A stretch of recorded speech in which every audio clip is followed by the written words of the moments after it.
outs or big home runs. There are a lot of plays, small plays, that get lost in the headlines. In Game 1, for example, in the 3rd inning, Kansas City had a 4-0 lead. The Phillies ended up scoring 5 runs in that inning, but there were a couple plays that just got lost in the headlines because Bake McBride hit a big 3-run home run. For example, Larry Boa, his club trailing by 4 runs, went against the book, and he steals second. That fired that ball club up. And then Pete Rose gets hit on the leg. You talk about firing the club. This play right here. Now watch what he does when he gets hit. I'm sure you remember it. Almost like he was just indignant that he would throw at him. And then Bake McBride hit the 3-run homer, and the headlines went to McBride. But I think the 2 big plays that got him going in that game, the plays you just saw. It ended up with Philadelphia winning that game 7-6. Tom, in Game 2, I know you have some thoughts. Well, you know, the Royals, part of their success, a big part of their success has been Dan Quisenberry. 38 times during the season he came out of the bullpen. 36 times he held his lead. When his club had a lead, 38 times, 36 times he held that lead. He came in Game 2 with his club ahead of the Phillies, 4-2 in the 7th inning in Game 2. The Phillies began to rally, they began to slash, they began to put some momentum together. The big blow, Mike Schmidt's double up the right center field alley. By the time the dust had cleared and all the running was done and all the cutting and slashing, the Phillies had scored 4 runs, and they won the ball game 6-4. Tony, what about Game 3? All right, it was just a little over 12 hours ago, game number 3 last night, where the headline makers were talking about Brett and Schmidt matching up home runs. They were also talking about Willie Mays Aikens, his first major league triple he then scored. Then in the bottom of the 10th, a dramatic base hit by Aikens once again with the score tied at 3 to drive home the winning run, a game-winning RBI, which was the first World Series victory ever for the Kansas City Royals. But the thing that impressed me most, or stood out in my mind, was a big play that set up Aikens' game-winning RBI. Clint Hurdle in right field, George Brett at third, U.L. Washington at short, Frank White at second base, Willie Mays Aikens at first, Darrell Porter the catcher, Dennis Leonard the pitcher.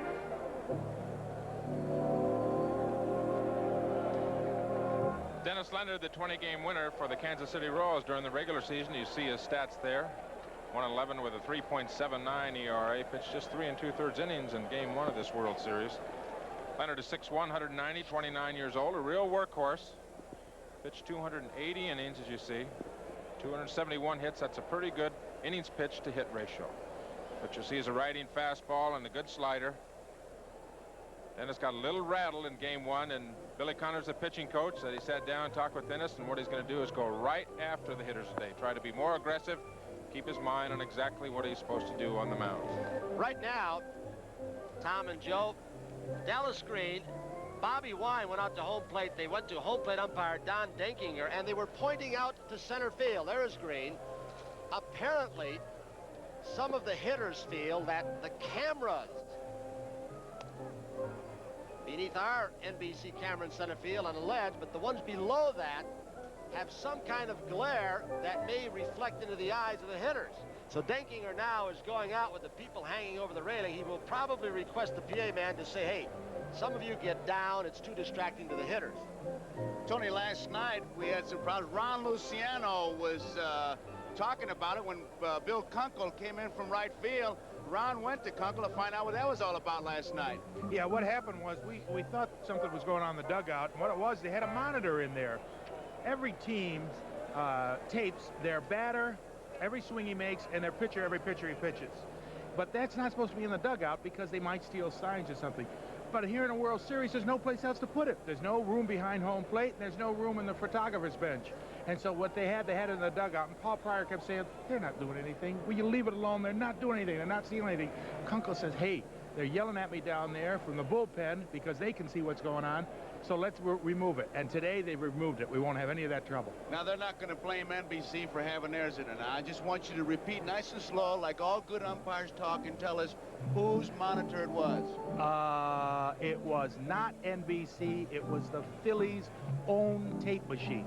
Sensational work, Ron. As we look at the ballpark, the dimensions, 330 down the line. Tricky corners here in this ballpark, Tony. It sure is, and while they are removing the camera that somebody put up today, we'll look at it. Somebody apparently added a camera out there that was distracting the hitters, or they thought might. When NBC goes in and any of the other networks, they request camera positions for the best shots for you viewers so that they will not also obstruct the play of the game. And somebody else added a camera there, and it is being removed. And there the NBC camera way up on top on the ledge. Those shots that you get that Joe often asks for, and Tom Seaver, where you can see the pitcher's signs and the movement on the ball. That's the shot you would get. So it's taking a while with this delay to get the game underway while they take down the camera. And Joe, we talked about some of the factors why this ballpark might favor against right-handed pitching the Royals. You might add another one today because most of their power is from the left side, and the wind is blowing out slightly to right field. A little bit of a crosswind that will help balls in the right field corner.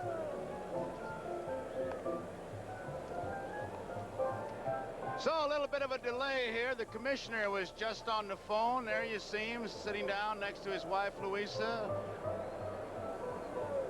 Commissioner talking Dick Butler. Who's talking to him. There you see. You're cool out there, and you still have your job to do, and whenever you get started, you're going to go ahead and do it. And with a little smile, I think you could tell that he did keep us cool. So we're ready to go. The first pitch to Lonnie Smith. Foul, not a play. He doesn't wait very long.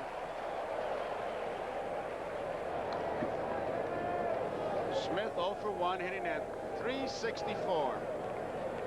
I think one thing the Phillies will find out today about Leonard, he throws a little bit harder than he did the other day in Philadelphia. George Brett. They got him.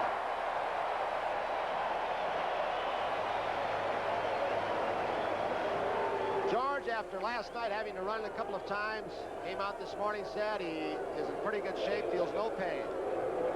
Leonard throwing a slider here, looks like. Lonnie Smith tried to stop his swing, and a little courtesy hopper down to George Brett and fired him out very easily. One out, Pete Rose.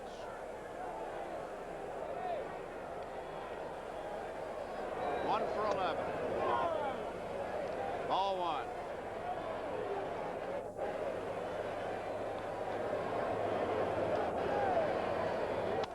Out of play, and it's 1 ball and 1 strike.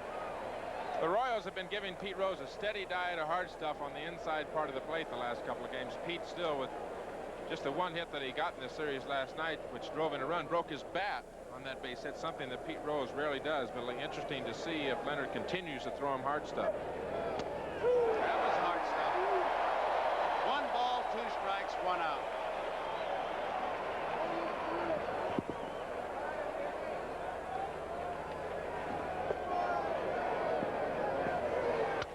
Up the middle, Frank White, good play.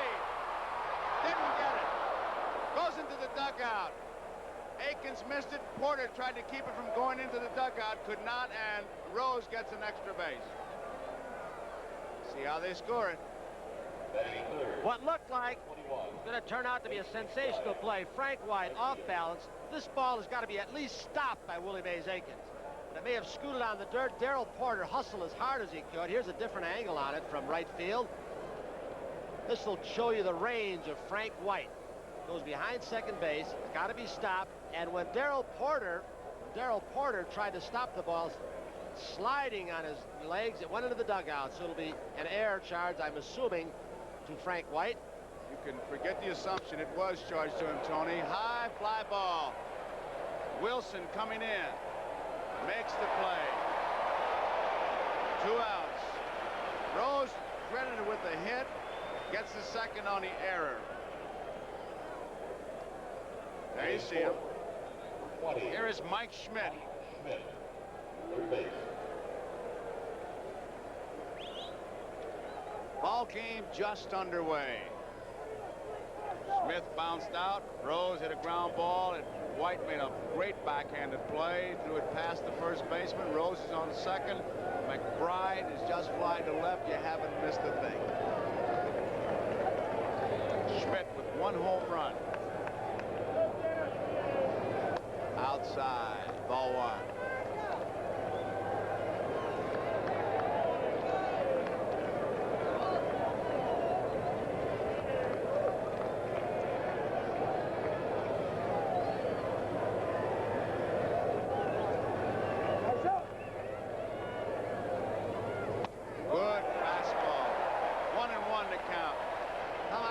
like the statement that Mike Schmidt made the other day after having seen Leonard one time, that they will finally see a National League type pitcher. He was referring to Rich Gale. Gale throws hard, but I think, as I said before, Leonard did not throw hard his first outing. He has good breaking stuff, but he may surprise him with their fastball.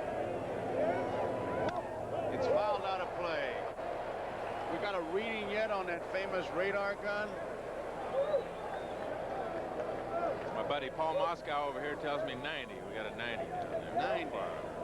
Not too bad. So he's throwing pretty good. Use Dallas Green's expression, not too shabby. 1 ball, 2 strikes, 2 outs.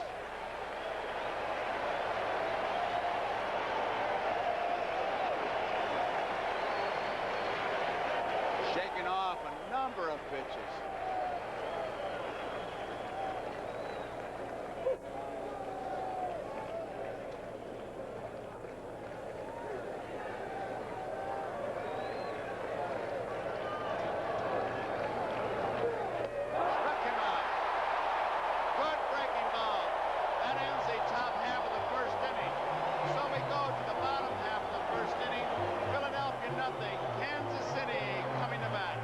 For Philadelphia, Dal Unser in left, Gary Maddox in center, Bake McBride in right, Mike Schmidt in third, Larry Bowe at short, Manny Trio the second baseman, Pete Rose at first, Bob Boone the catcher, and Larry Christensen the pitcher.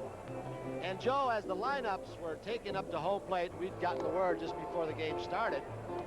The original lineup had Lonnie Smith in left and Unser DHing. Now, Dallas Green finally caught what he had done, and he finds out that he can play the man there. Unser, who's a much better outfielder than Lonnie Smith in left field, so he changed those spots. He has made Unser the left fielder and Lonnie Smith his DH. Larry Christensen, the pitcher for the Phillies today, 5-1. He had elbow surgery early in the year and came back off of that elbow surgery very quickly. Pitched just 73 2/3 innings, 6'4", 215 pounds, 26 years old, a big, strong man. You'll see an overpowering fastball at times. Good riding fastball with good control and an outstanding slider. There's a curveball on occasion, a changeup on occasion, just maybe 6 or 8 times a game, but mainly you see a very good fastball and an outstanding slider. Willie Wilson, they've been able to get him by keeping the ball in on his hands. Let's see how Larry goes. Right down the middle. Strike 1. Good fastball. You can hear that ball pop all the way up here. This is grip. 1-1. He chokes up on that bat. He just needs to hit the ball where it touches the ground twice, and he's got himself a base hit.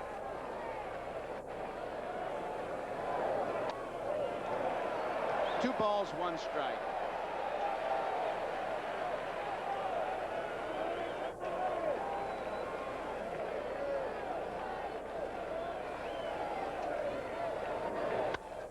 Base hit. He's on.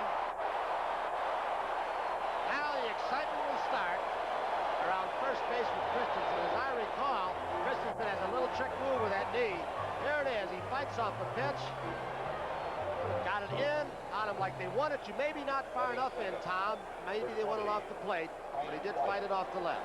He got behind Willie Wilson and had to throw a fastball. Looked like it was right down the middle of the plate, but this will be an interesting situation at first base, Tony.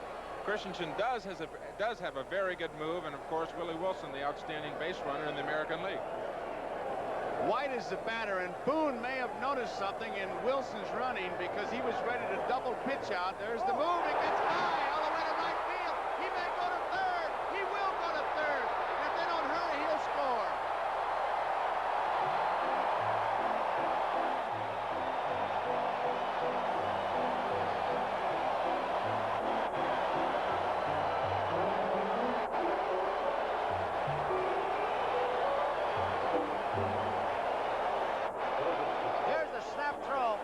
You can see what Tom Seaver told you. That ball, Pete should have had.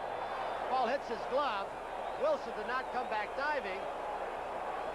The ball went off Pete's glove and then through Wilson's leg, and he tore around the bases to third base.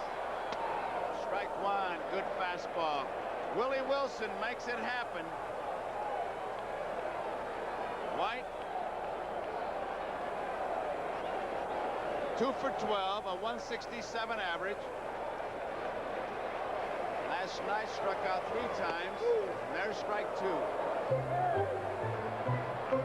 The error goes to the pitcher, so both teams have errors. Blocked nicely by Boone. First inning, they gave an error to Frank White, and now Christensen has it. Boone really does a good job of blocking the ball. If you get your body in front of it and keep the ball from going behind you, you've done the job. He usually ends up catching him. Look at that, right in front of it. And hitting a couple times, but no one can advance. Good play. Popped up, foul territory, it'll be out of play. Count 1 ball, 2 strikes. The Phillies are going to give up the run. They're playing back in the infield as we look at Willie Wilson. There's a possibility a bang-bang play down to Schmidt at third base or Rose at first. They may try. They may try if they look like they've got a play on Wilson. There's the defense back. 1 ball, 2 strikes. Nobody out. Outside. 2 balls, 2 strikes. The on-deck hitter, the franchise, George Brett. And a hot water bottle.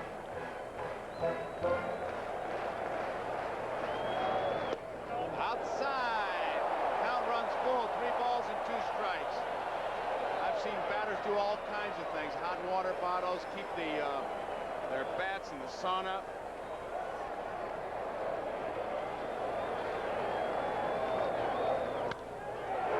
Short right field, Bake McBride. Wilson tagging up. He starts up holes as throw comes in. And you can see how Bake McBride knew the speed of Willie Wilson at third, because he wasted no time to get that ball back. And Wilson has been outstanding scoring a short fly ball. McBride played the ball very well, Tony. A 3-2 pitch fastball out over the plate.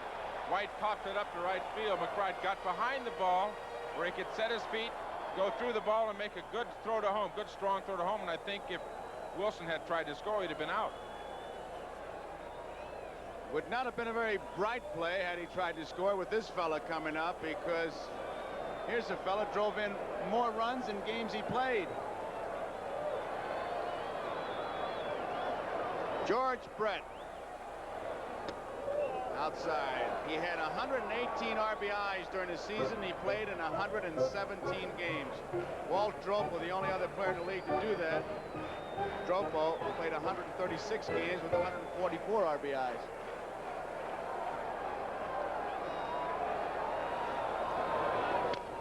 Tapped foul. Defensively in the infield, as Jose Martinez throw the ball out. They throw balls out more often on artificial surface. It gets scuffed. But look at the infield. Left side playing in for play at the plate. Trio is back, and Rose is in. 1 ball, 1 strike on George Brett. 1 man out. Bottom of the first, no score. Base hit. Extra bases. At least a double. He's digging hard. He's going to go for 3, and he'll make it. And he slid.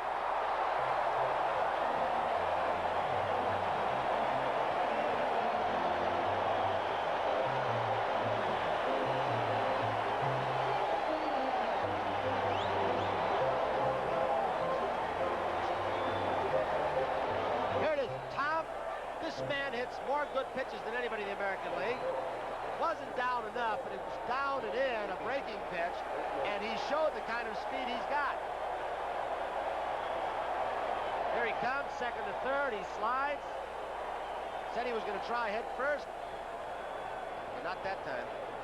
He slid a little bit more on the side than he usually does, and came up with a grin on his face. So everything is in working order.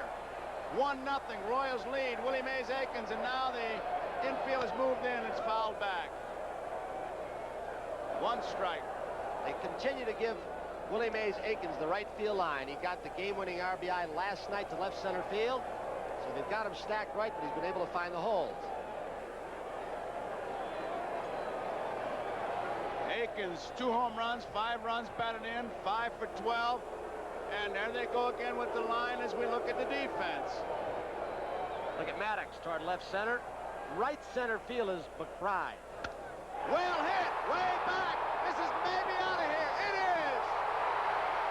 Look at Willie Mays Akins. He's just now at first base.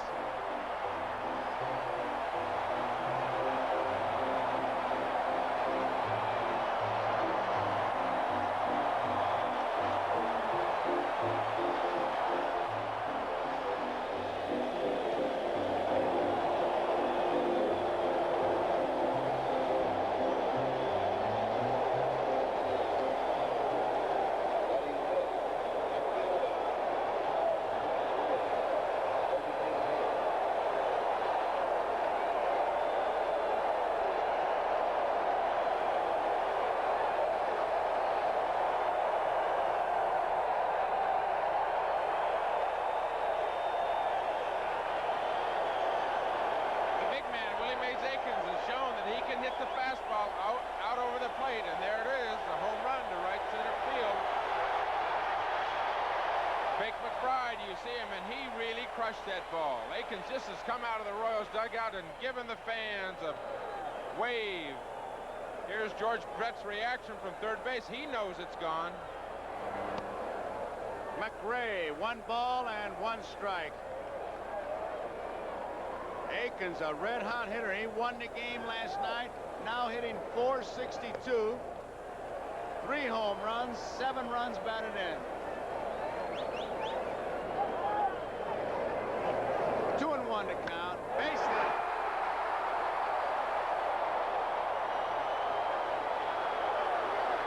He stretches it. How about that?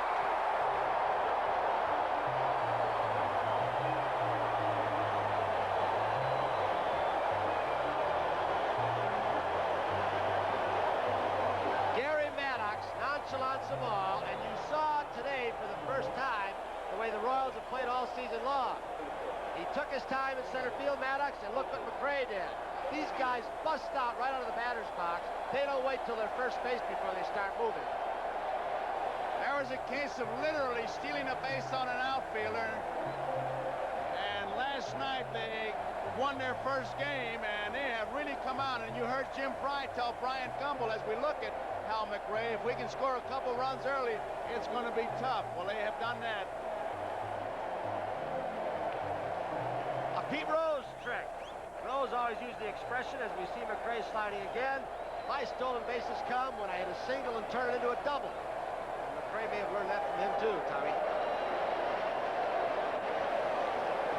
So it's 3-0. 1 man out. The batter is Amos Otis, hitting at .545.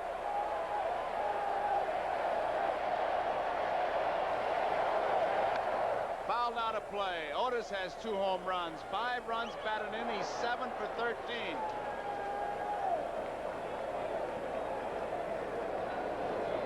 The Philadelphia bullpen up. As these Kansas City Royals, there's Dickie Knowles loosening up. Christensen, a single by Wilson, a triple by Brett, a home run by Akins, a double by McRae. Royals have really come out of the chute. Well hit, deep to right field, going way back, off the wall. McRae rounding third, he'll score. Otis stops at second, 4-0.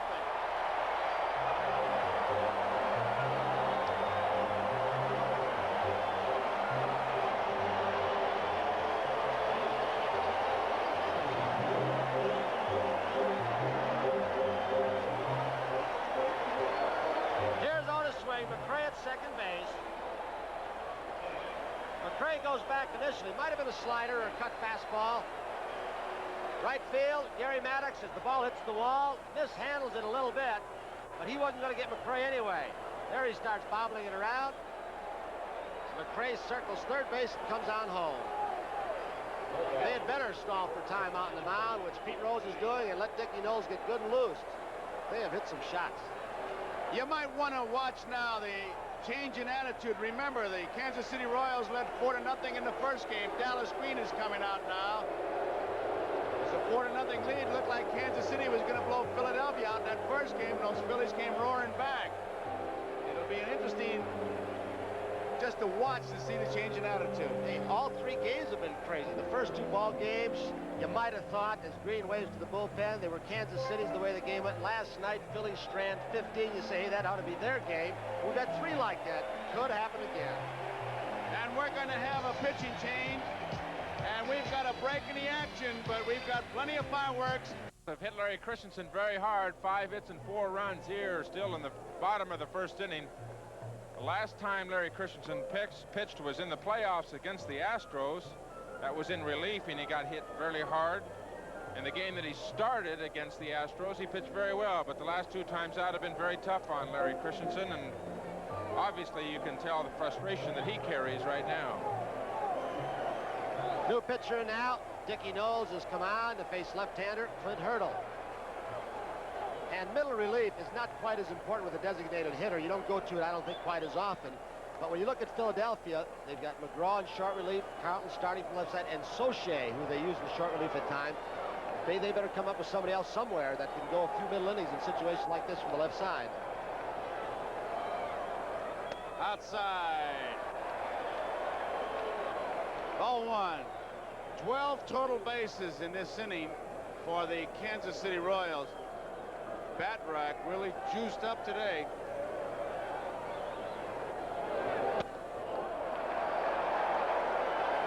Ball 2.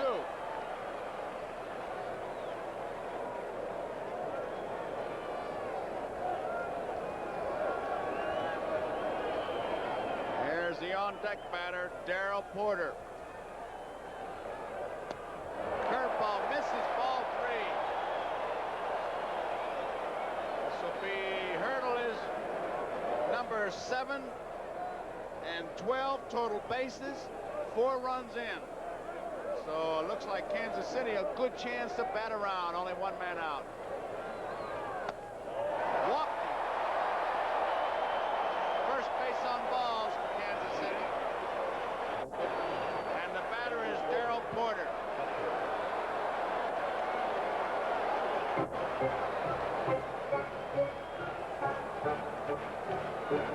Porter looking for his first base hit. He's 0 for 7. Open stance, a pull hitter. Wind is blowing out. There's his strike.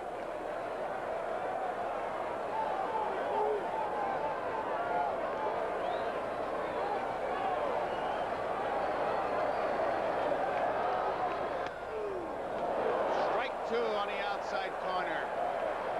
Trying to keep that ball as we look at Otis at second. Hurdle is at first. Keep that ball on the outside corner, hoping that he will pull it, hit the ground ball to the second baseman trio. Didn't get the curveball out on strikes. A good curveball. So there are 2 away, and here's the 9th man to bat in this inning, UL Washington. UL Washington. Shortstop. A big inning for Kansas City. A single by Wilson, a throwing error, trying to pick him off, send him to third. A triple by Brett, send him in. A home run by Akins. A double by McRae. A double by Otis. 4-0.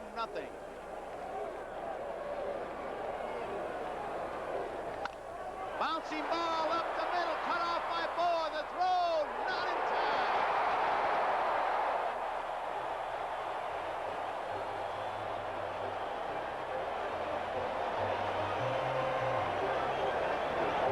Larry Boa saves a run. That runner from second base can't score. Another artificial surface hit. The saved run didn't get it out, but it could turn out to be a big play before it's over with. Showed nice range, Tommy.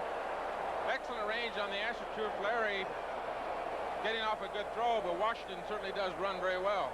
Play might have been to second base the easiest play, but neither man was there. Trio was going after the same ball. Nobody covered. Wilson takes outside, ball 1.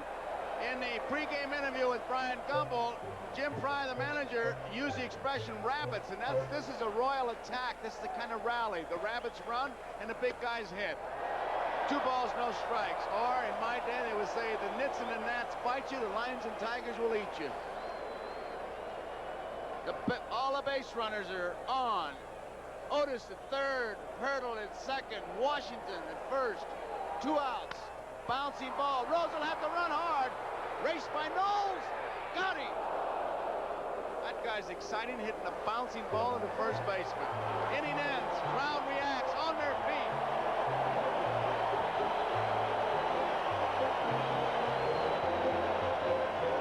Dickie Knowles came close to not getting over in time.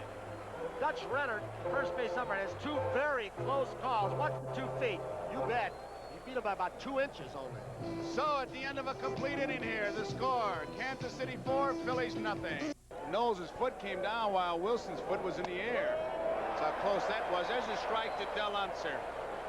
And now Leonard with a 4-run cushion. Used to be you would just throw strikes, but you can't very well do that to this Phillies ball club. They can come from behind, and if that's not an understatement. Looper, left field. Wilson's coming in. He's there.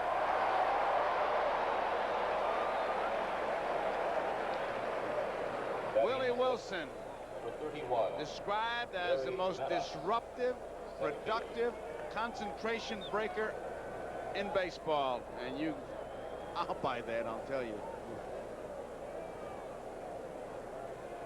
Here's Maddox. Ball 1.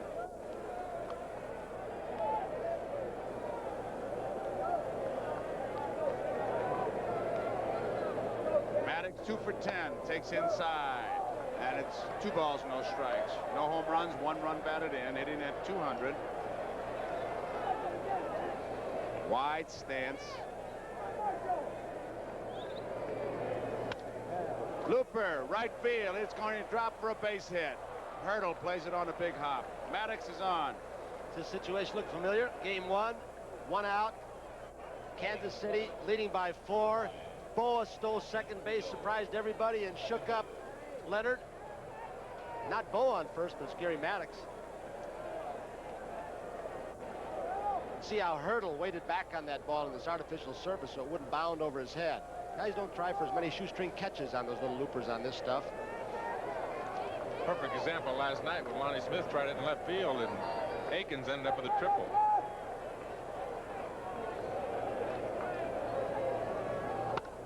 Line foul. Did you notice, or was it my imagination, how much more closely and how much more time Leonard took watching the base runner at first base? Well, that memory of Boa running, trailing by 4, you got to believe, forget the scoreboard, just assume it's 0-0 if you're Porter and Leonard. But Leonard took a lot of time looking because they will run. They have been running. Fouls it back. Manny Trio, high fastball. Trio 3 for 11, hitting at 273, 1 run batted in. Kansas City 4, Philadelphia nothing. Top of the second, 1 out, 2 strikes to count on Trio as we look at Dennis Leonard.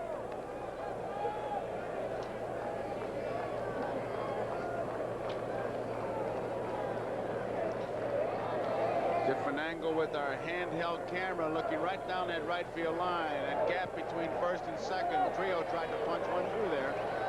Good lead by Maddox. I'll tell you, that's the second time Trio's done that, and he's going to cash in all his dance tickets. He's not going. His bunions have to be hurting as we look at Maddox. There it is, a high pitch. It's an unusual one for a guy that's about belt high to chop off his foot. Usually it's that down and in sinker, right-hander to right-hander.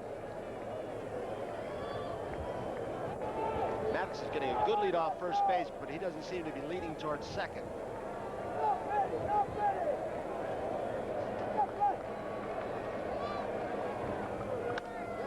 Ground ball, could be 2.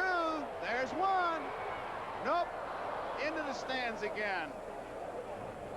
And on the second base goes Trio. Low throw. It'll be an error on UL Washington. Be an error on UL Washington, but watch the way Frank White, very unlike him, shuffled the ball with 2 hands. Look at this. You barehand the ball. I got to believe that may have fooled Washington a little bit. And of course, he's got the runner Maddox, who got a good jump bearing down. So it'll be an error on UL Washington. Here, Tommy from left center field It's Maddox. You know, one of my roommates in the big leagues has been Buddy Harrelson, who was an outstanding shortstop for the New York Mets, now playing in Texas. One of the things he told me he always liked from his infielders or from a pitcher on a double play is to get the ball firmly at second base so you can have a good feel of it when you do get a hold of it. Left field, Wilson coming in hard, going out. Washington, here's a throw, trying to score Trio. He'll make it. It gets by Porter. Boa is rounding second. He'll hold on.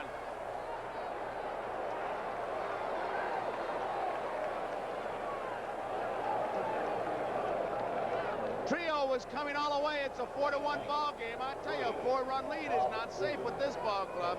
So the error on UL Washington hurts. Willie Wilson does not make a good throw. As shallow as he was playing, he took too much time right there, and then he throws the ball off line. And Leonard was not backing up Porter, so they made a few mistakes on one play. Watch how much time he takes. He's got to throw that man out. I think the reports probably said when you saw Leonard, he wasn't back at home plate in time. Talked about Willie Wilson. His arm is not very strong. It's average.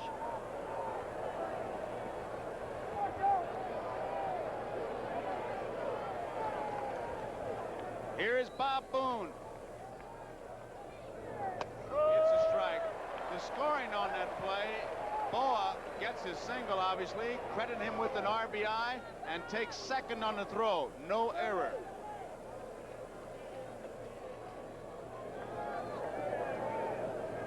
Bob Boone.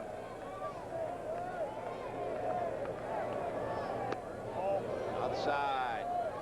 You know, one of the things, Tony, that I've noticed now going into Game 4, of all the people that I've talked to around the American League people, the American League writers, they've told me that this Kansas City club does the fundamentals correctly, that they do the fundamentals very well. And there's many, many times during this series I haven't seen it. They have not done the fundamentals well. You're right, they haven't. High, 2 balls and 1 strike. The on-deck batter, you saw him with Lonnie Smith. This Phillies ball club, they do one great fundamental. They can come from behind. Here comes the pitching coach, Billy Connors. Tom, you know, there was no error charged on that when the ball got by Boa, and I know earned run averages don't mean a thing in World Series play. But that is unfair because the runner's in second base. Should he score, it's a run charge to Leonard. That team air concept they talked about, you got to give an air to somebody for over the sake of the long haul. I think for a pitcher's ERA. 2 balls, 1 strike, 2 outs, 4-1. Boa's at second base. We're in the top of the second.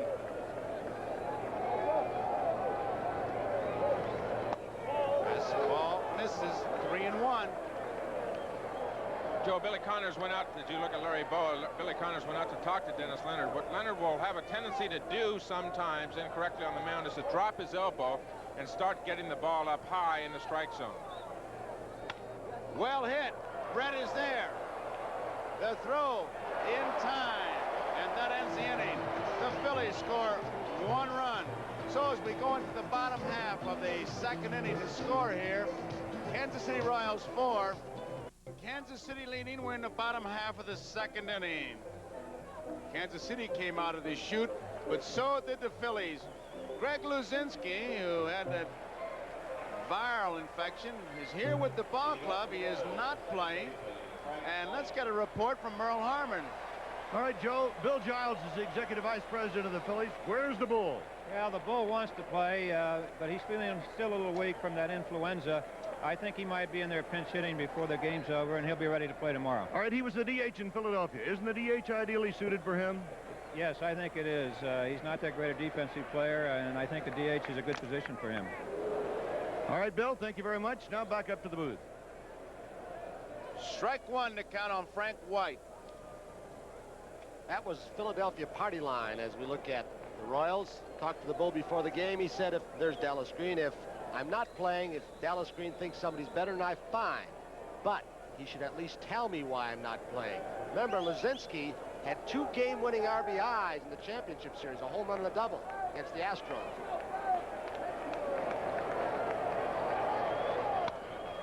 Center field, coming in hard, Maddox. He's there, 1 out. Tony, I don't want to belabor the point, but it sounded like when you talked to Luzinski, he might have been a touch upset. Oh, was he? You talked to him also, didn't you, Tom? I talked to him, Tony, and I would say he was a little bit more than a touch upset. He wants to play, and he's a little irritated not being in the lineup, for sure. And it could be, as we look at George Brett, it could be that the Bull heard everything we said because he's not on the bench, so he's probably in the clubhouse watching the game. Hope you feel better, Bull.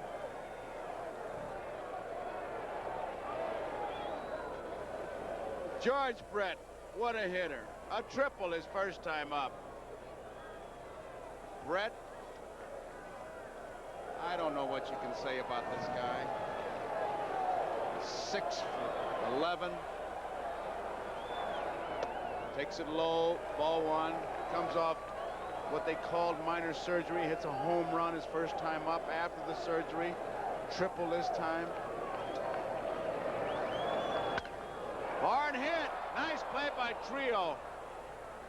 That is what is known in the major leagues as a hard out.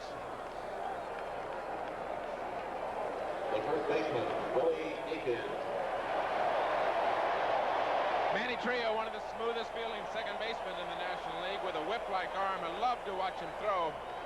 Looks like he's never going to get rid of it. And then pop, perfect throw to Pete Rose.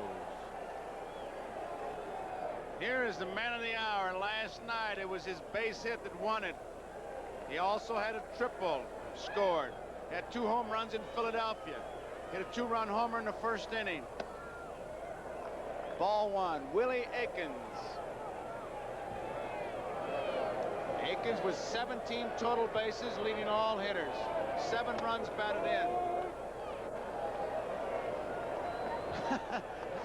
Now that's what I call a Kansas City fan with a billboard yet.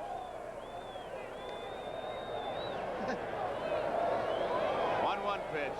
Dickie Knowles in relief for the Phillies outside, 2-1.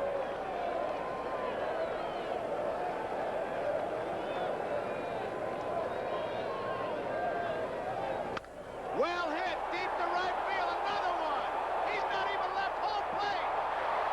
He was watching it much like Reggie Jackson.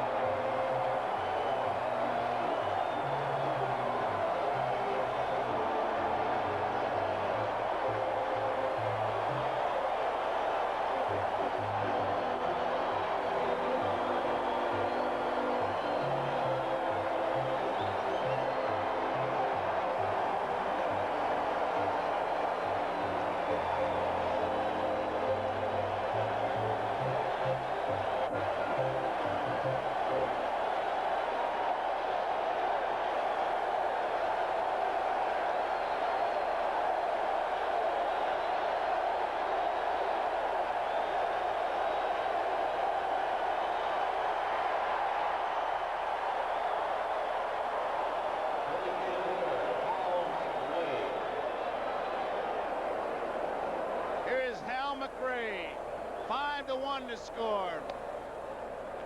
Ball one. You'd think that Willie Aikens was on Broadway taking all those curtain calls coming out. Here I am.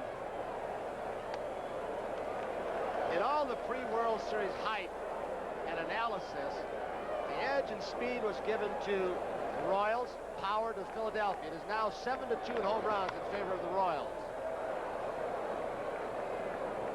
Willie Aikens, his second home run. He hit 2 in Philadelphia, and when he hits a home run, he really likes to look at it. And I don't blame him. 2-1 pitch inside. He only regrets not being able to watch himself hit. Well, he knows it is gone. Breaking ball right down in the middle of the plate. You might have seen the flinch of Bob Boone. And Aikens stood there for, what, 3-4 seconds before he moved. He enjoyed it. Right field. Base hit. McRae. And watch him go. Here he goes. He's going to try it again. And he makes it.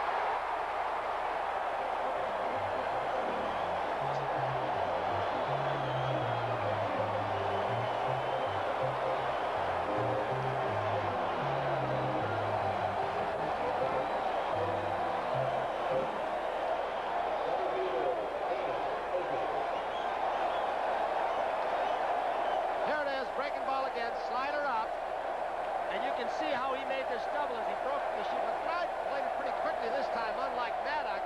But they've got a scouting report of these are. And there goes McRae. What is that, the 6th extra base hit for the Royals?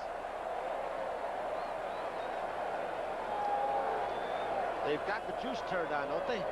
The difference in the attitude. Remember, they led 4-0 in Philadelphia, and they seem to say, well, that's enough. But they are really good. This is Kansas City Royals brand of baseball right here. Otis, ball 1. It's aggressive. Hal McRae has hit what would amount to a single for most ball players, and he has just literally stolen the base on 2 different outfielders. Maddox in the first inning, and here on McBride. He doesn't stop. He gets to first base and makes a left turn going one way. Fastball, 1 ball, 1 strike. Aggressive base running, aggressive hitting, power hitting by Willie Aikens. As Whitey Herzog did when he had this club, Jimmy Fry said the same thing. Do not be afraid to make mistakes of over-aggressiveness on the bases. If you get thrown out, I'll take the heat. So they don't fear running bases. That's a French Rickey statement. Prefer the errors of enthusiasm to the complacency of wisdom. High fly ball, right field. McBride is there. Ends the inning with the Royals. Another run.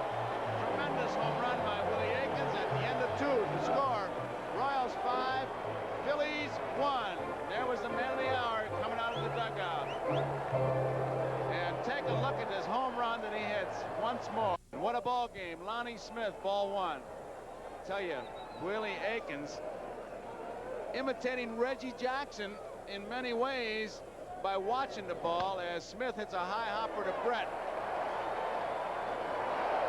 And who can ever forget, talking about Jackson, those 3 home runs he had against the Dodgers? Will Willie Aikens do that today? I recall he hit those 3 home runs on 3 swings, 3 consecutive swings, didn't he?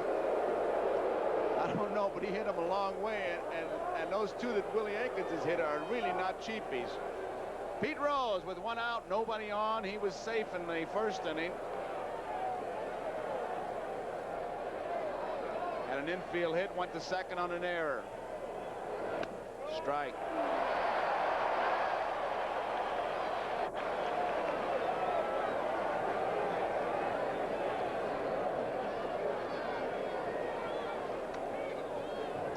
One ball, 1 strike. Leonard said before the game, Joe, that he may have paid too much attention to the scouting reports that he got and gotten away from his type of ball game. The good aggressive, good hard stuff, good slider. He said he's going to try and get everything out of his mind, just pitch his ball game today, not really go by those scouting reports. 2 balls and 1 strike. So really he made his own fatal mistake, because you still have the ball. You get the information, but you have to do it. The pitcher's the one that has to make the decision about going about getting your job done. 2 balls and 1 strike, 1 out. Didn't mean to swing a foul ball. That's when I used to get upset when pitchers would say he called for it. As a catcher, you merely suggest. Bunyanhead out there's got the ball. Oh, We're now Bunyanheads, huh? You didn't get much sleep last night, did you? 2 balls and 2 strikes. Line drive, left field. Wilson plays him perfectly. He's there. That is not an easy outfield spot when the sun comes out as it is now. Remember Bucky Dent and Lou Piniella in the championship series here where they lost the ball? So there are 2 outs, and we got Sports World following our ball game. A pretty good fight. Michael Spinks, I tell you, he's coming on strong. This will be a tremendous stepping stone if he can win it, but he's got a dandy to go against, Yaki Lopez. It'll be following our game here, 4 o'clock Eastern time, Sports World. McBride takes it low, and it's ball 1.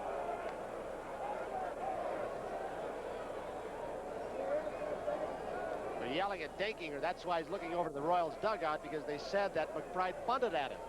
He was just waving, trying to be distracted. 2 balls, no strikes.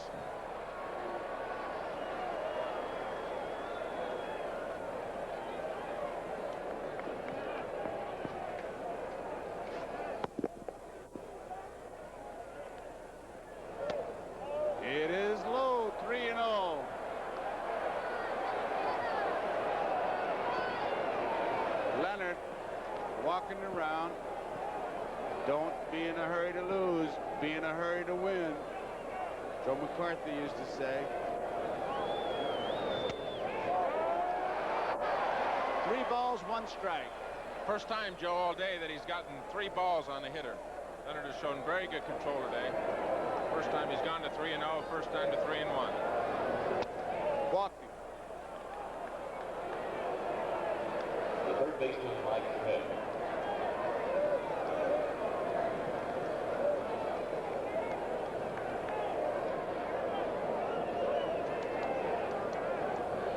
Mike Schmidt.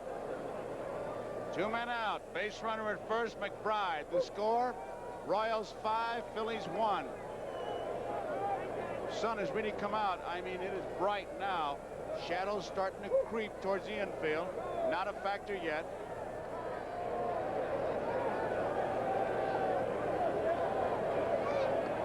Bride holding. Schmidt takes it high. There's the readout on the radar gun. 89 miles per hour. He's throwing pretty good. We had the other one at 90. Is that average or better than average, Tom? I would say that's right about average for a good hard thrower. Not a Tommy John type of sinker ball pitcher, but for a fastball pitcher, anywhere in the 88 to 90, 91 mile an hour range, that's throwing the ball very well.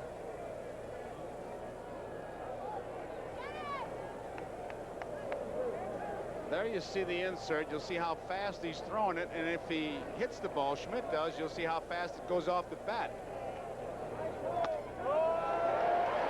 Breaking ball. The 56, you see, was the catcher's throwback. We got him covered every which way. I tell you, this game is getting so scientific. What happened to the guy that played good old country hardball and fired it?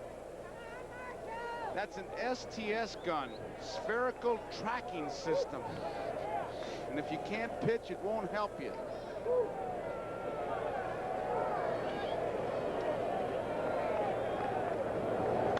Foul straight back. Look at that number.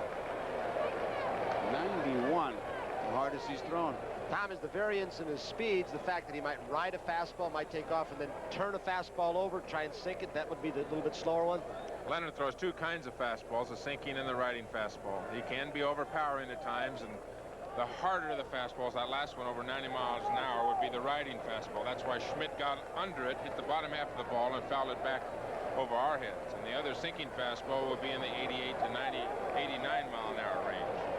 There, false start. Looked like he was going, McBride, and Schmidt fouls it off. Count remains at 1 ball, 2 strikes, 2 outs, 5-1. Kansas City leading 3rd inning.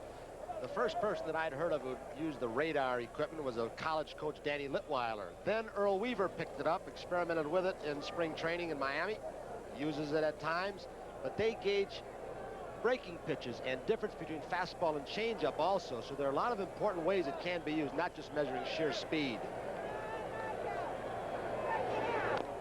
Pull foul. You know, the first I ever heard of this radar thing is when that state trooper caught a tree going 35 miles an hour, and then the second time it was a barn, and they had some kind of a court suit.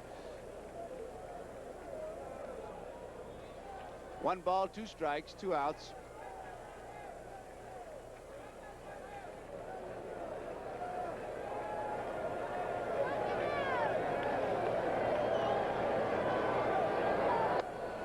There goes the runner. The throw is, he got him. Beautiful throw by Porter. Porter to White gets McBride. So they're trailing by 4, but they're still running. So 5-1. Royals leading the Phillies, and we talked about Reggie Jackson's home run. Who can ever forget him? Here comes a fall class. Glenn Hurdle takes it on the outside corner, and it's strike 1. Hurdle walked his first time up. 1 ball, 1 strike.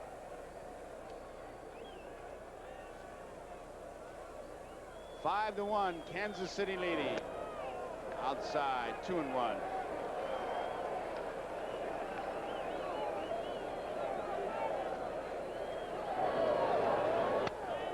Off the end of the bat, it's going to be trouble. It's a base hit. It'll be extra bases. Another one.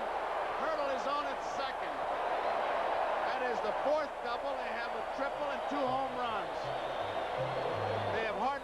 left at first base. Just make that left turn and go. Watch the English on this ball as it scoots down against the wall. It's Bill Kunkel. They just keep on going. Unser with no play. You know, I got to make one point about that steal when Bragg gets caught. We talked a lot about Boa stealing 4 runs down. Well, Boone was hitting behind him in that situation. But when you've got the home run leader of the major leagues, as McBride got caught, Schmidt, you take the bat out of his hand. It's not as good a play, is it? Nope, especially if you get thrown out. Which you did. Right. It's not even a good time to attempt it. Right. Starting to get soft, Tony. I'm agreeing with you. Porter. 1 ball, 1 strike. These Kansas City Royals really came out of the chute. 5 runs in 2 innings. 2 balls and 1 strike. Home runs, doubles, triples.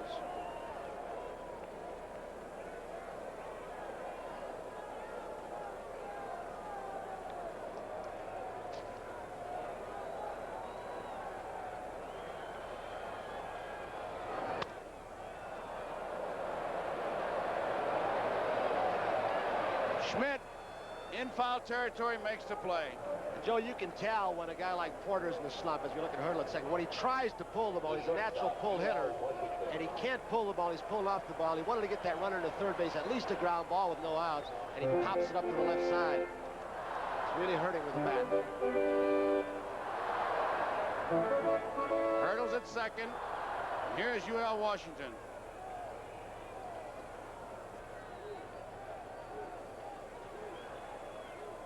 Washington had a base hit his first time up. It's a strike.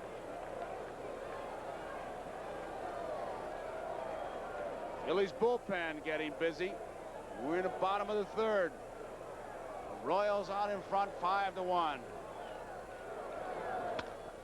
Bouncing ball. Trio has it. Over to first. Washington's out. Hurdle goes to third. I think there are a couple stories developing here, Tony. Number one, the way as we look at Hurdle at third, Aikens, of course, the home runs, the way he's just electrified everybody.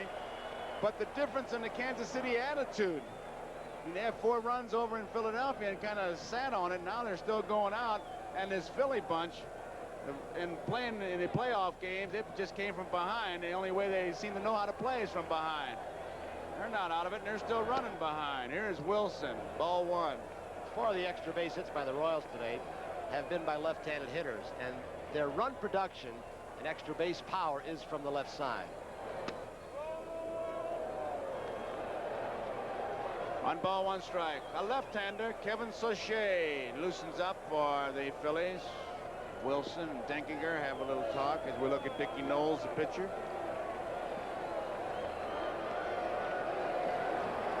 Hurdle at third. There's a strike. Wilson had 184 singles this season, which is a new American League record. He went to bat 705 times.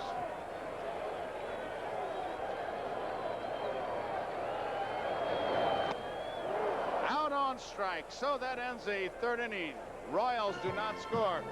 We complete 3 innings of baseball here. The Kansas City Royals 5, the Philadelphia Phillies 1. And 2 up for the Phillies. It'll be Mike Schmidt, Unser, and Maddox. We're here with the premier of Vlastovia at this typical. He was the batter when Bake McBride was out trying to steal.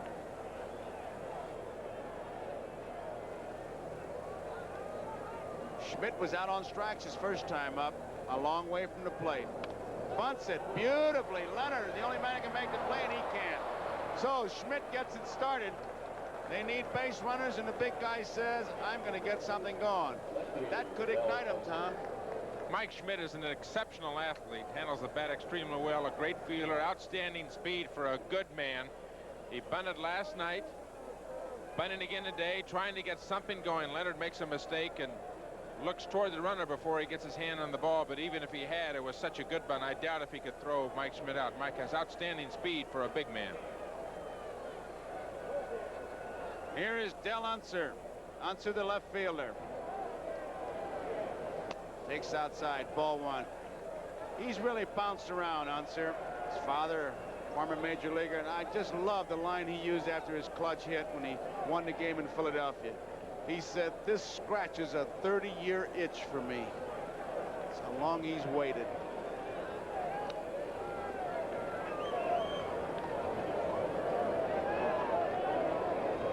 At first base, Mike Schmidt.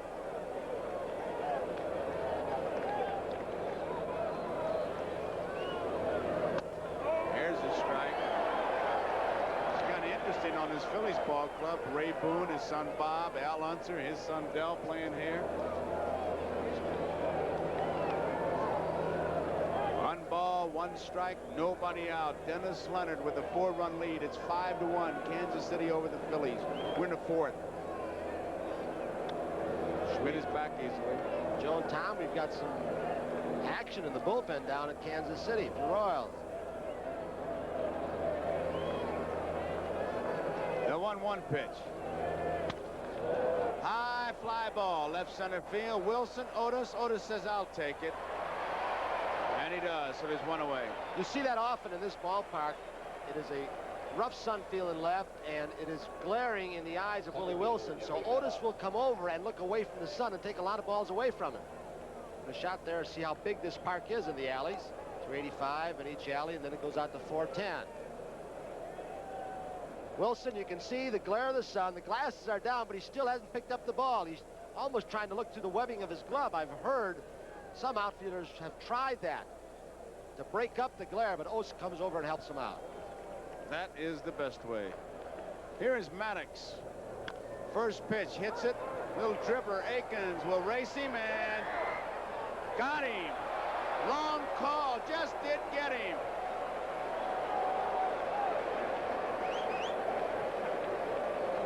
Really a close play. A very difficult close play at first base. Akins gets over there, looks almost like it's going to be a 3-camel pileup going into first base. An interesting aspect of Gary Maddox up at the plate. That's the first breaking ball that Leonard has thrown on the first pitch. Akins makes a good play to get in behind Leonard to make the tag on Maddox.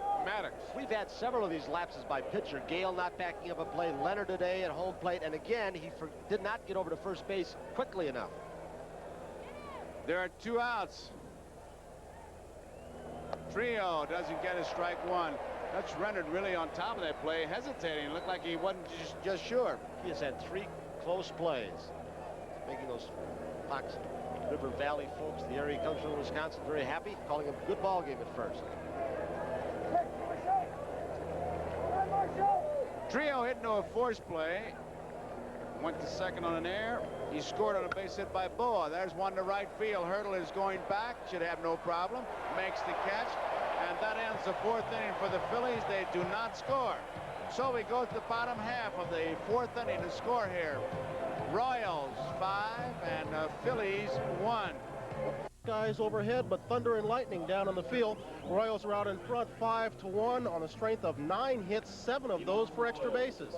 As Dickie Knowles prepares to work the 4th, he'll be coming up to the middle of that order. Brett, Akins, McRae, and Otis, those 4 have combined for a .537 average in this series. And he'll be facing Akins' 3rd, Joe, and we know what he's already done his first 2 times at bat. That we have, Bryant. He has been a hot hitter. In fact, we are in on history as far as Willie Akins is concerned. Here's White. High inside, ball 1.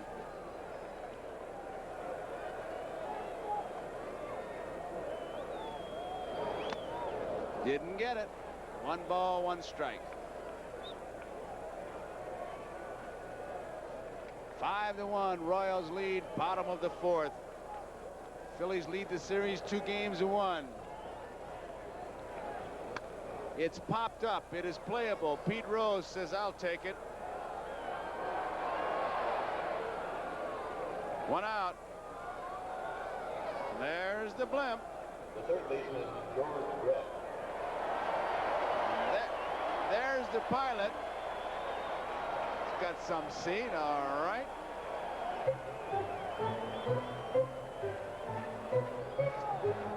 That's a good job. So there's 1 out, and here is George Brett. Brett tripled and scored and hit a ball hard at Tria. He was out at first base. Akins is the on-deck hitter, and he'll just get a roar when he comes up. Strike one. Akins, the on-deck batter, is the first player in history to hit 2 or more home runs twice in the same series. And Jackson's 3 home runs, Reggie Jackson's 3 home runs you saw in the flashback, were 3 years ago today. Right to the day. Trying something new on Brett this time up, who's hit the ball hard almost every time in this World Series, but they're still playing him to pull in the outfield, but they went fastballs low and away.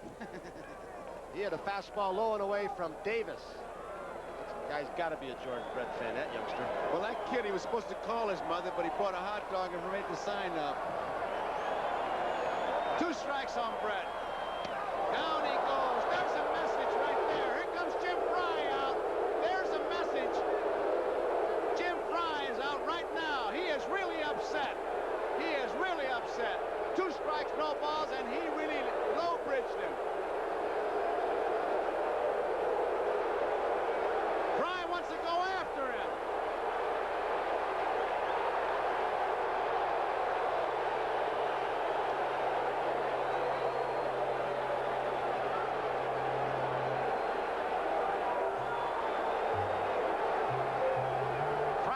One thing from Don Denkinger, the home plate umpire. He wants a warning issued to the pitcher, and we're going to ask Ronnie Luciano, who's in the booth. Brett is the calmest guy here. Now Rose is challenging Fry. The other umpires have come in. Gordy McKenzie from third has come in to calm Jimmy down. He wants no one, Jimmy Fry, messing with the man you called the franchise last night, George Brett. So they have stirred up Jimmy Fry. Pete Rose also. Brett very calmly just hanging around, but he really got flipped. We're going to show you the pitch. Ronnie, I want you to talk about this after he gets flipped. What an umpire has to do in this situation. Watch George go down. 2 pitches down, low and away, and then he comes high and tight. Quick reaction by George. And this is the only time an umpire has time to think. Here it is. He's looking at the pitch. He sees it comes high in on George, and he's saying to himself, listen, I've got to warn him. What am I going to say? I've got to pick up my words perfectly. And at the same time, while he's watching this, he looks out of the side and he sees Fry starting to come out of the dugout. So he waits until Fry comes out there, and he gives him a little extra time to go out and say it. He was going to go out to the mound and talk to him, and he's going to tell him, listen, if it comes close again, you're gone. Not only you, but I'm going over to Dallas Green, and Dallas is going too. And by the same token, if Dennis Leonard throws at anybody, Dennis Leonard is going to be gone, and Fry, you're going to be gone too. So unfair rule. Unfair rule. The first guy can take a shot, and the next guy who might let a ball slip, he's thrown out. Why? They don't want anyone hurt. The heck with the shots. I get 1 shot, you get 1. None of this even up stuff. We don't want anybody hurt, and he's going to stop both sides. Okay, guys, settle down. Curveball inside. Ask about it. Strike is called. You'll hear a boo. There is Dallas Green. He was warned by Denkinger. So the message is clear. Let's see what happens now. The man who hit the 2 home runs.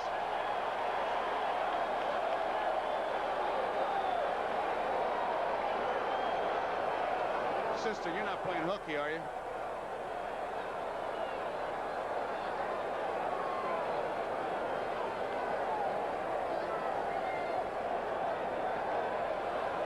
Here's the man that hit the 2 home runs. Curveball is a strike.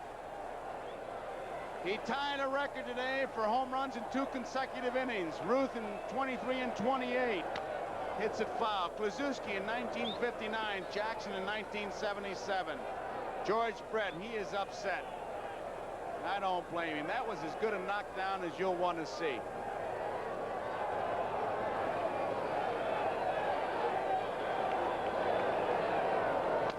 Off the handle.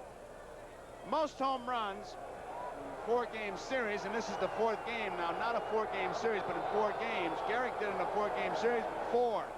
Akins, to show you what he has done so far, has 4. He fouled that off his foot. 5 games series, 3 home runs by Don Clendenin in 1969. The 6-game series, Reggie Jackson with his 5 home runs. Akins in the 4th game has 4 home runs.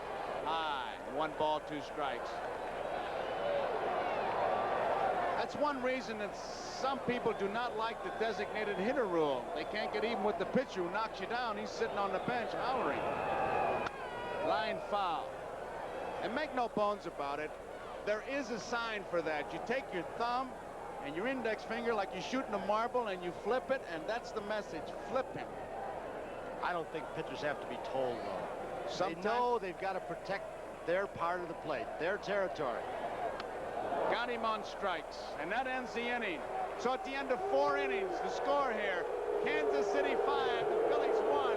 These fans are ready, and we've got ourselves quite a ball game. Watch Brett. Motion has subsided, but let's find out what happened from our man who's down there, Merle Harmon. All right, Joe, as Pete Rose came into the dugout, it appeared that somebody threw something on the dugout roof toward him. Of course, Pete reacted like Pete always reacts. The fans are really on him, and of course his own teammates in the dugout were out to help him out just in case. But things are really heating up down here, and we'll try to stay cool. Joe? Okay, Merle. Tony, remember when the Dodgers went to Yankee Stadium? This game, if it goes back to Philadelphia, this series, it could get interesting. Well, we're at the top of the 5th. The Royals lead 5-1 over the Phillies. The calmest man through it all was George Brett. He went back to the on-deck circle. He smiled. When he went to his position, he tapped Maddox and McBride coming in from the outfield with a big smile. Don't know what he said, but he was very calm. He knows the pitcher has to do that once in a while. Move you back. Boa. Sliced out a play foul. When he went by McBride, Tony, going over to his position, he looked at him, put up his thumb and his little finger and said, "It missed me by just that much." Both of them had a nice smile on their face. Bo was involved in the only run for the Phillies in the 2nd inning. Maddox single, trio. Hit into a force out. UL Washington threw the ball away. Boa hit to right field. Hurdle has it. Bo's the man with 1 out here who in the 2nd singled home the only Phillies run. Well, executive wives go through pressure. Mrs. Don Oldmeyer watching the game. Lady nearest the on the right side of the screen. Is he going that good? Pretty good catch, huh? Bob Boone, leadoff hitter, Lonnie Smith. Dennis Leonard, who's had some long sits on the bench before the game, the first 2 innings during the incident where Brett was knocked down. He had to sit and wait through that. Still got pretty good control. 1 ball, 1 strike. When it happens to a pitcher, Tony, what he'll try to do if he's on the bench and is in the middle of a long inning when his team is hitting, the most important thing is to get the wet sweatshirts off, especially on a cool day like today. You don't have to worry about it too much during the summer months, but when it's cool, when there's a brisk chill in the air, to go in the clubhouse, get your wet sweatshirt off, get a dry sweatshirt off. They do have heaters in the top of the Royals dugout, and there really is no problem keeping warm. It's just keeping the wetness off of your back. 2 ball, 1 strike pitch. Count goes 2-2 to Boone with 1 out. Royals 5, the Phillies 1. Royals with 9 hits, Phillies 4. Somewhat of a sloppily played game early in the ball game. The Royals have 2 errors, the Phillies 1. Boone should be a base hit up the middle. Game is so with 1 out, Boone's on down at first base, and will bring up the DH, Lonnie Smith. The pitch from Leonard from their center field camera give you a good shot of Bob Boone, a fastball hitter, and a fastball right down the middle of the plate. Line drive. Right out to center field. Amos Otis plays it. So Boone's on first with a single. 2 home runs in this ball game by Willie Mays Aikens, and he has enjoyed them both. Ground ball could be 2. Brett, the White, he can really unload. He's got a very fleet-footed runner in Lonnie Smith. Brett even with a bag, and he turned it over in a hurry to Frank White. So Dennis Leonard pitches out of the problem here in the 5th inning. The score, as we look at this replay, look how shallow he's playing. Even with 3rd and the runner coming, Boone, Frank White unloads in a hurry. So going to the bottom of the 5th here in Royal Stadium, game number 4. The score, 3 up, 3 down in the 4th. Got 3 of the 4 hitters after a double by Hurdle leading off the 3rd. So he has done his job. He has kept this Royals team close. Phillies trail by 4. You do not see as much middle relief pitching in the American League with the DH. They'll go with the starters longer. 1 ball to McCray. Knowles also got his message across, too, to George Brett. After he had the knockdown pitch to George Brett, Brett struck out. Aiken struck out right after that. Don't think that those hitters on the bench, etc., don't know what that pitcher's doing out there or what he will do. The official word we get is that there was an official warning to both managers and pitchers, and if it should happen again, the pitcher throwing the knockdown and his manager will be ejected. 1-1 to McRae. Breaking ball hangs up high. Count goes 2-1. So Dickie Knowles is behind Hal McRae. McRae, the DH, hitting the number 5 spot. 2-2. That bears out what Ron Luciano said. You don't get even. Don't want anybody hurt. He got him inside. Ran a fastball in on the fists of McRae, so he has struck out 3 in a row.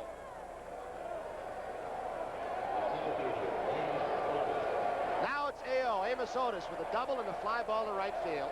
5-1 with a full house once again.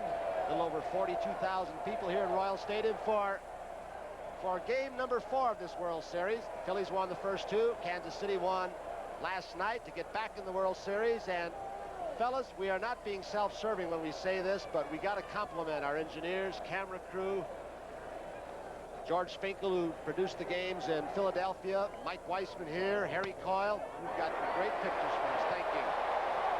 Base hit by Otis on a breaking ball up the middle. So he's on. He can steal a base and hurdles the hitter. Left-handed hitter will give him some protection.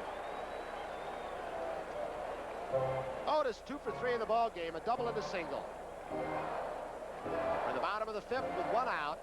Royals leading 5-1. Royals with 4 runs in the first inning, another in the second. Phillies came up with their only run in the second. Royals have 10 base hits. Phillies 5. Perla's walked and doubled. A little squib double down the left field line.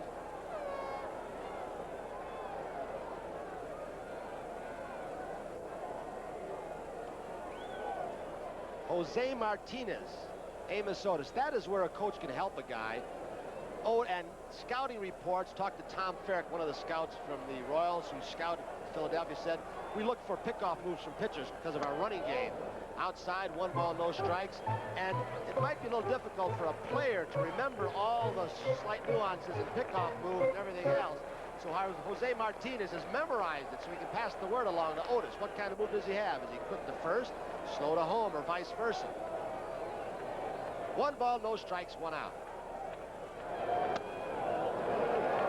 2-0, says Don Dinkinger, the home plate umpire. He's an American League umpire. There's Gordy McKenzie down at third base. He says of his ball club, McKenzie, very few rely on him to run the bases. He said, my best base runner is Brett. Second best is McRae. Otis is great. They find the ball. They go on their own. 2-1 to Hurdle.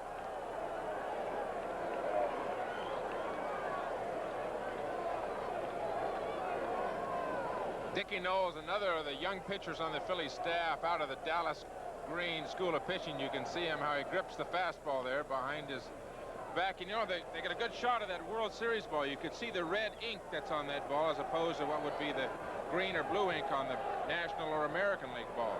Otis was going. Otis was going. He took 2 little shuffle steps off first base, and then Dickie Knowles stepped off.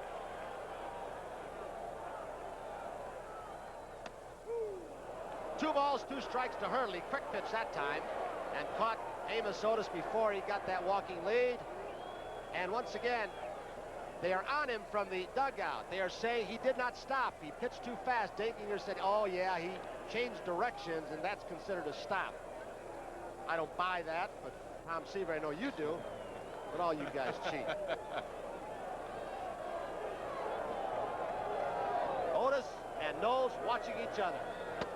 Outside, count goes full to Hurdle. 3-2, and with 1 out, Amos Otis will probably be on the move. We've got a 5-1 ball game. The Royals have the lead. He's off. Outside, ball 4. Royals are 2 and out and 1 out.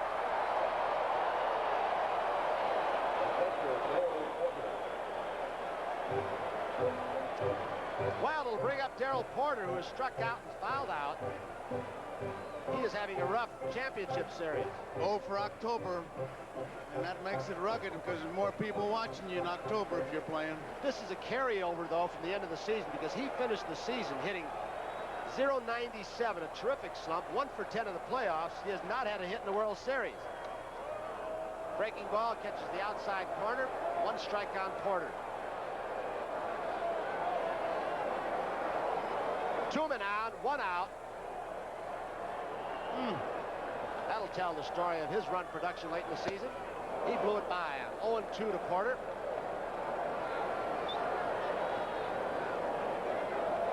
Porter gets an outside fastball from Dickie Knowles, and it looks like he's trying to pull the ball, Tony, instead of going with that ball, trying to hit it up the left center field alley. Really gets back on his heels. 0-2 pitch. Porter tries to go the opposite way that time. I guess you mentioned something with Carlton earlier, how his right shoulder when he threw was opening up too soon and his arm was dragging. The same thing is true of a hitter. His right shoulder, in the case of Porter, flies open, the bat drags behind. If you keep that shoulder in a little bit longer, you can stay with the ball longer. 2 strikes on Porter. Dickie Knowles way outside, 1-2. 1 out here in Royal Stadium. Game number 4. World Series, Otis at second, Hurdle at first. Phillies won the first 2, about 14 hours ago. In a short night of sleep. Royals picked up their first World Series win ever. How important this win would be to tie up this World Series at 2 apiece. 1-2 pitch. Goes 2-2.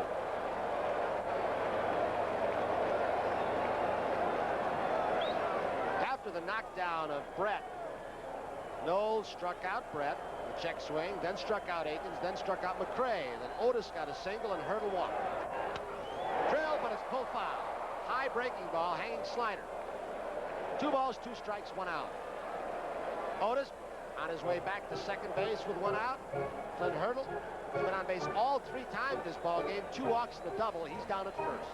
The one ball he did hit hard, he just pulled it foul, and I can't help but think what Bob Forsch, the Cardinal pitcher, the fellas in the slump, calls buzzard's luck.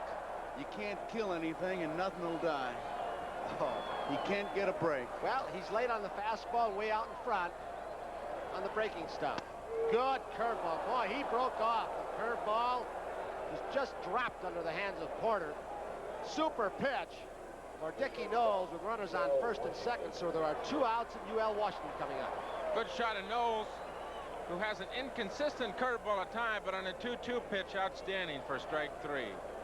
Joe Porter certainly struggling at the plate, had a good ration of hard stuff, and all of a sudden Knowles pulls the string on them, and he just didn't have a chance. 2 outs.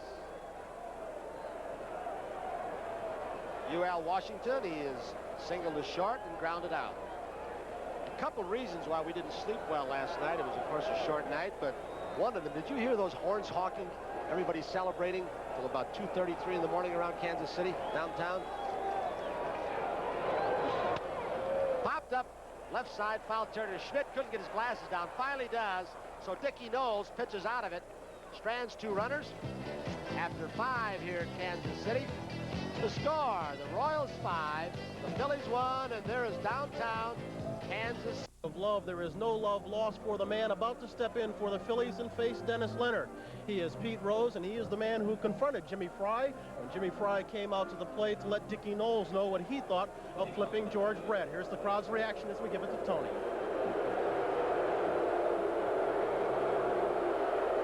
Those boos are not coming from outside the stadium. A great shot you just saw, but from within. But Pete Rose has heard this before. You play against him, you hate him if you're a fan. The players all respect him and admire him. When he joins your team, you love him. Dennis Leonard. He's got a 5-1 lead. We're in the 6th. Rose, infield single, lined out to left field. Ground ball. They're really playing him and pitching him right. Brett to Aikens. The cheer goes up for retiring Rose.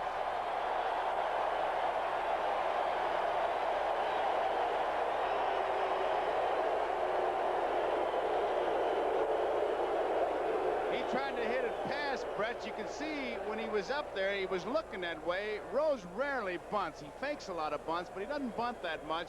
But he tried to smash it by Brett. Couldn't do it. Now it's Big McBride and that shadow as we look at George Brett. A very good fielder. He's improved, Tommy. He used to throw a lot of balls away. Most of his errors came from an erratic arm. Big bunt. Brett is charging from third. 1 ball, no strikes on McBride. He's right up on the plate with that very short and light bat. Shadow just about ready to creep over home plate. There you see it. Foul out of play by McBride. 1-1 with 1 out. Well, late today at 4 Eastern time, NBC Sports World returns live. It's a 10-round light heavyweight bout between undefeated Michael Spinks and Yaqui Lopez. Then some of the greatest names in bowling go pin for pin in Legends of Bowling. All this and more today on NBC Sports World at 4 p.m. Eastern time, following the 1980 World Series here on NBC Sports. Base hit to left center field. It's going to roll to the wall. McBride up and running. Will pull up at second base with a stand-up double. So, after Rose goes down, McBride ignites something with Schmidt coming up. And I've got to add one thing, Joe, before I let you jump in. If you've been a Joe Garagiola fan, as most people have around the country, a little special tribute to Joe. He's done the Today Show and game shows and baseball and wrestling. You name it, he's done it. Nice little tribute for a very special anniversary. We hope our people will tune in. I enjoyed being a small part of it. Congratulations, pal. Okay, Tony, thank you very much. The story will be on Sports World. Right now, let's get to Mike Schmidt. Major League's home run hitting champion with 48. 1 out, McBride at second. Phillies trying to come from behind. Royals 5, Phillies 1. Schmidt has struck out and dropped the bunt single on Brett. Chopper, going to be trouble. Brett on a tough hop. He recovers the ball. He made a fine play. He got Schmidt just barely, but how Brett recovered and threw Mike Schmidt with that great speed out, Tommy. It was a fine play. Watch how far towards second base he has to go. It's his short hop, knocks it down. He stays right with it, and his great arm gets Schmidt just in time. You got to believe him, especially now when he says the other night he could have made the 2 plays on the balls hit off Larry Gura. Brett did go way to his left. The ball very fortunately popped right up in front of him, and good work, Harry Coyle. You could see from that first view that he was out at first base. Dutch Rennert at first base has had 4 plays that are matters of inches and literally tens of thousands of seconds when that foot hits the bag and the ball hits the glove, and he has been right there every time. Saving that base hit prevents some problems for Leonard. McBride still stationed at second with 2 out, 1 strike on Dal Unser, who's 0 for 2, 2 flyouts. Breaking ball gets away from Darrell Porter. Just off the end of his glove. It'll be a tough official scorer's decision. He didn't move on that ball, Tony. I don't know how they're going to rule it, but he didn't seem to shift. And Darrell is a pretty good catcher. Let's take a look here and see what we can see. He didn't move. He just backhanded that ball. If I was scoring it, I'd give him a pass ball, but I don't know what they're calling it. You know, sometimes, Joe, a catcher, when he's catching a control pitcher, won't shift around as much because he knows that pitcher is going to be around the plate somewhere. And that pitch looked like it got way inside, and Darrell looked like he was off balance going after it. Hit off the end of his glove. Wild pitch is charged to Dennis Leonard. 1 ball, 1 strike, 2 outs. Dennis Leonard facing Dal Unser. Way outside. The official scores for this World Series: Phil Collier, president of the Baseball Writers Association, San Diego Union; Don Pfannenstiel of the Independence Missouri Examiner; and Bob Kenny, Camden Courier Post. So they get their heads together and decide. And we saw McBride at third. And I'm not second-guessing the call because I said it first. He didn't move. He should have gotten a pass ball. 2-1. Foul out of play by Unser. 2 balls, 2 strikes with 2 outs. Royals 5, Phillies 1. We're in the top of the 6th. Dennis Leonard, who in game 1 had a 4-0 lead. A couple of home runs in that ball game got him the lead. And then it slipped away. The Phillies came back.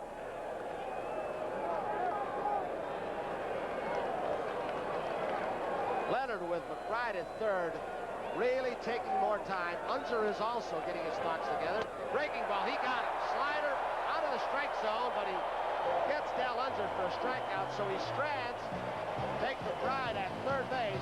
The score here in Kansas City, Royals 5. Don Luciano, there was a meeting with the home plate umpire before he threw his first warm-up pitch. What was it about?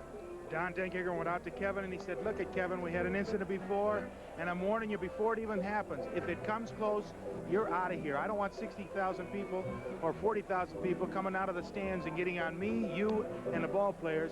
We're not going to have any incidents today. And in case you missed it, joined us late, there's Denkinger, the home plate umpire for the American League. The incident that Ron Luciano referred to was when George Brett had a no-ball, two-strike count on him. They pitched him away twice. Dickie Knowles came inside. He was flipped, Brett was, and there was a near fight between Jim Fry, the pitcher, Pete Rose. But the umpires calmed it right on down and did a great job. 5-1, Royals over the Phillies. All 6 runs scored in the first 2 innings. 5 by the Royals, Phillies with 1. There's a sign out in right field, and Don Denkinger motions to the umpires, and it's going right down the line to please remove the sign. Willie Wilson will bat from the right side. Addax, Michigan. Wilson, White, Brett. There's the bullpen, Kansas City's. Sauchier's first pitch to Willie Wilson. Gets away from Boone, 1 ball. Wilson in the first inning drawing that throw, gets by, and you know he's got second easily, but he doesn't hesitate. There he goes. 2 balls, no strikes to Willie Wilson during the regular season. Hit .304 left-handed, but right-handed .361. That is his natural side. 3-0. He began switching in 1977, Willie Wilson.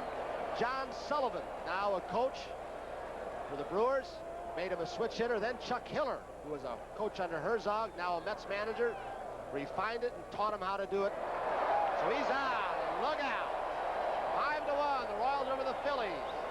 So Kevin Sauchier walks the first hitter he faces, the wrong one probably, Willie Wilson, and it'll bring Herm Starrett out. He's the pitching coach. Tony, as he walks out there, before Tom, I know you got an idea what he's saying. That shadow is going to be a factor. It is right now covering home plate, and it's going to get tougher and tougher. Herb Starrett going out to talk to his young pitcher, Kevin Saucier. Kevin's numbers, when you look at him, pretty good. 7-3 with a 3.42 ERA in the 1980 season. Pitched just 50 innings. If he does have a problem, and this is why Herb Starrett went out to talk to him, it'd be with his control. And Willie Wilson, 4 pitches and a base on balls. That's a good way for the Royals to start a rally. If you hadn't noticed, as the pitching coaches go out the mound during the course of the series, watch it the next time, because Connors and Starrett approach it differently. Billy Connors will go directly to the pitcher. Herb Starrett will always go to the catcher and talk to him first, and then walk with the catcher. He wants to find out from the catcher first, because pitchers do lie at times. He also don't know. Tony, he also wants to tell the catcher what he's going to say to the pitcher before he gets out there. All right, 5-1, the Royals over the Phillies. In the bottom of the 6th, Wilson at first. Saucier had Wilson going back toward first base in that pitch, so it's 1 ball, no strikes. White, as we look at Willie Wilson,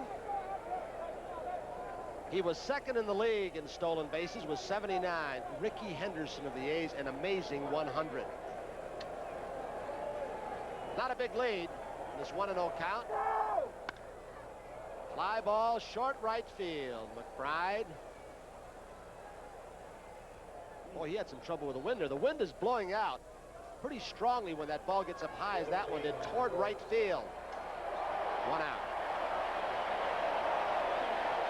George Brett. He struck out his last time up, but that was the time at bat when they had the incident. And here's what happens. Take a look at it. That is a major league flip, a major league knockdown right there, I'll tell you. And look at him staring back, letting him know, I know what you did, and I'll get you.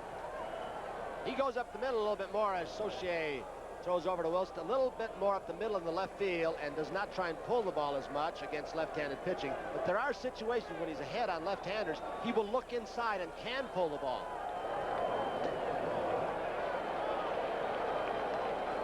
One ball, no strikes with 1 out. Brett, the hitter. He has triple scored a run, grounded out hard in the second inning of second base, and then struck out in a tough breaking pitch from Knowles. 1-0 to George. Wilson back. Tony Saucier has a rather awkward move. Not really a good move, but it's awkward enough really that it'll freeze runners once in a while. They can't really tell which way he's going. It's the high knee kick. There it is. Left center field. Dal Unser. He battles the sun, and he makes a nice catch. Made it look easier than it was into that sun. So Brett, for the third time in this ball game, hits one right on the nose. But he's finally retired. Well, for the second time, he struck out the last time. Wilson's still down there at first. I played with Dale Unser in New York for several years, and he is a center fielder by trade and an outstanding center fielder with an excellent arm, good hands. Dale is a heads-up, 100% ball player all the time, always into the ball game, always knows exactly where the runners are, how many outs, etc. A real mental player. Willie Mays Aikens. They tell us he does not like the middle name Mays used anymore, even though it is officially his name. He wants to be known as Willie Aikens. Next year he'll be W.M. Aikens.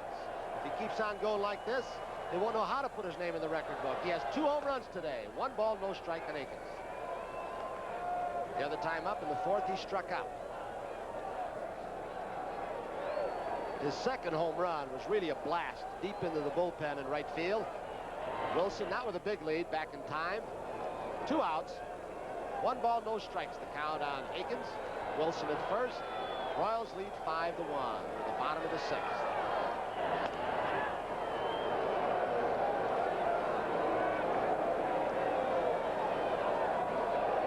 Wilson has not had a whole lot of opportunities to run in this World Series, but he's going to get a free base right there as a breaking ball. It's away from Bob Boone, bounds into the stand, so he's given 1 base, and it will be charged as a wild pitch to Saucier. Boone has gotten a workout today after a short night, Joe. He's had a big workout the whole series, and he's done some job of blocking it, but that was just a wild pitch.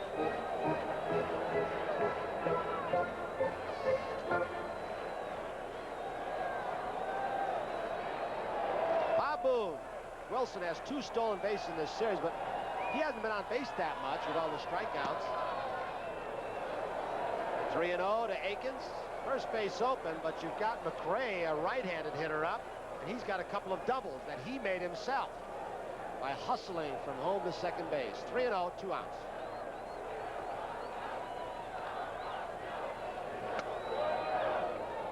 Three and 1. Wilson, some of the times he's been on, the situations haven't dictated that he steal. Many times you had a slower base runner in front of him in this series. 3-1. Way outside, Aikens is on. They'll have to pitch to a tougher hitter against left-handers, Hal McRae. So Aikens with 2 home runs and a walk and a strikeout. Now comes Dallas Green.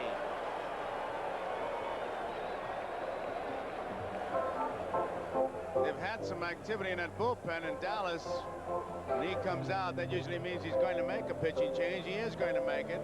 Brewster has been loosening up for the Phillies, so Shea will be leaving. Now you see Brewster. Another change.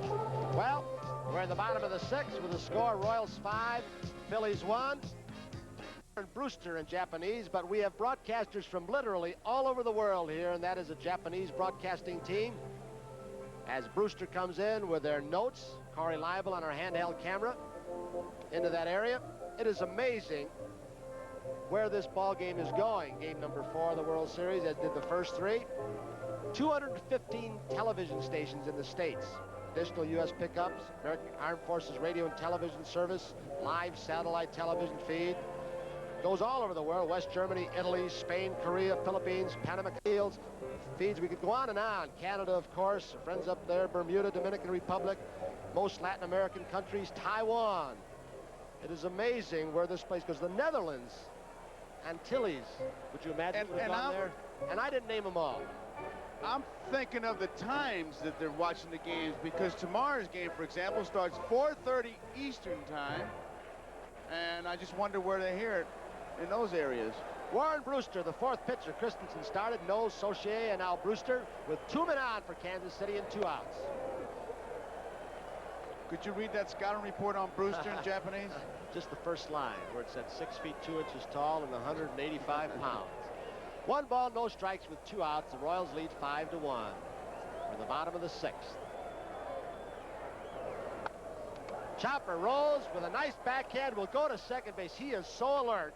He took the easy way out, flipped the ball. So Brewster with one pitch pitches out of a jam for the Phillies, and the middle relief has been pretty good. So the score here.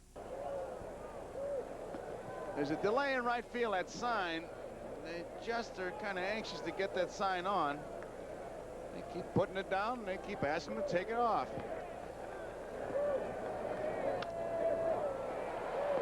Popped up in the infield, and there's one out. That sun is a factor. You saw UL flip the glasses. The shadow is now in front of home plate. There you see it. Some pitchers say, I don't want to throw anything but fastball. Others say they want to throw nothing but curveballs when they have a batter in the shadow. Manny Trio.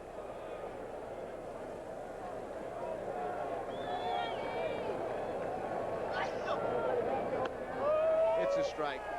Tom, when you were pitching and the hitter was in the shadows, what did you try to stay away from? Just try to stay away from the ball upstairs. Keep it downstairs as much as you can. More difficult to see a ball downstairs than upstairs. Time was called. A big beach ball came out of the bullpen area. And that's about the way the baseball's been looking to Willie Aikens, like a beach ball. Looks that way to, there's no pitch on that. There you see the bullpen. So it's strike one. I remember the late Paul Weiner talking about that. He said, when I'm hitting good, that ball looks like a basketball. When I'm not hitting, it looks like a baseball. I believe it. Right center field. This is going to be trouble. It's in for extra bases. Manny Trio rounds first. He's digging for second. They get that ball back into Frank White. These outfielders, they don't really waste any time. They just get that ball back in, and these Kansas City Royals line up. You remember in the championship series when Wilson overthrew, there you see Trio. When he overthrew, they were there trailing the plate. George Brett got the man at the plate. High breaking pitch, Tom. Manny Trio likes the ball up and out over the plate. He drives it up the alley in right center. The outfield here in Kansas City, very big, a lot of room in the alleys. A lot of room all the way back to the wall. Manny Trio made it to second easily. It looked, Tony, like he was grabbing his leg at second base. Sure did. It slightly pulled a hamstring. He's still doing it. His right leg. You can see it, Tom. Good observation. Strike That's not going to help him, is it? He pulls a muscle. One out, one strike. 5-1. Royals are leading. 7th inning. Outside. The outfield. They're in and shaded towards the left. Boa doesn't have too much power. There's a good shot of it. You can see how shallow they are. A lot of room in right center field. They do not expect Boa to pull the ball.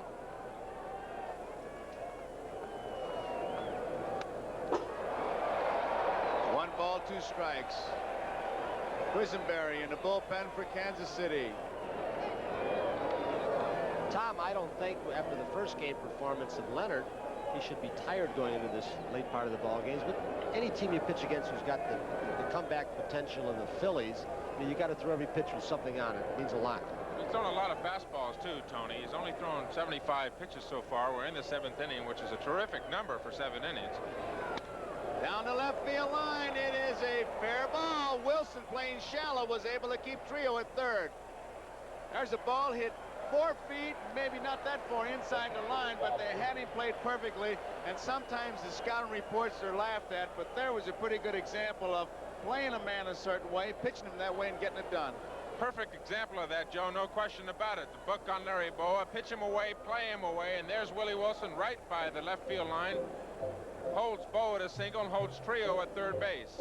I'll tell you, the way Brett reacted too, he really watched that runner at first base. Here it is. It scoots to the left with that English, and Willie Wilson got to that ball in a hurry. We told you about his throwing. I mean, it's not that strong, but on artificial surface, the ball gets to you a little quicker, and he has infield instincts.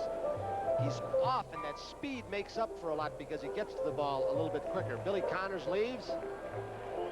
And there's Tug McGraw. He's been the workhorse of the Philadelphia Phillies bullpen. He's seated on the bench right now. It's a 5-1 ball game. Royals are leading. We're in the 7th inning. These Phillies threatening. They came from behind in all their ball games in the championship series, postseason play. So 4 runs. Not that big a cushion. Bob Boone. Booney singled his last time up. Deep left center field. Wilson going way back, way back, way back. Makes the catch. Oh, what a catch. Trio scores 5-2. Sheer speed did that.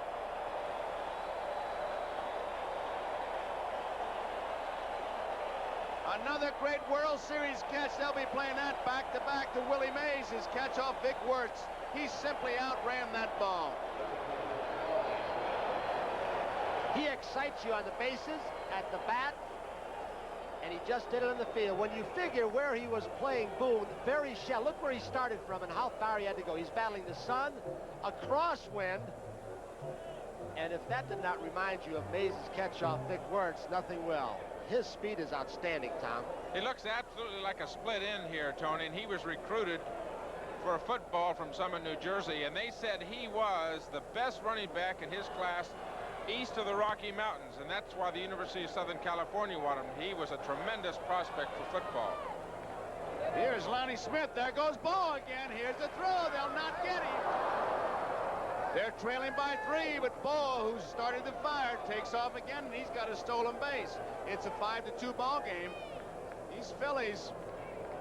He did it in game 1, down 4-0 off the same pitcher, Leonard, so he knows something about Leonard.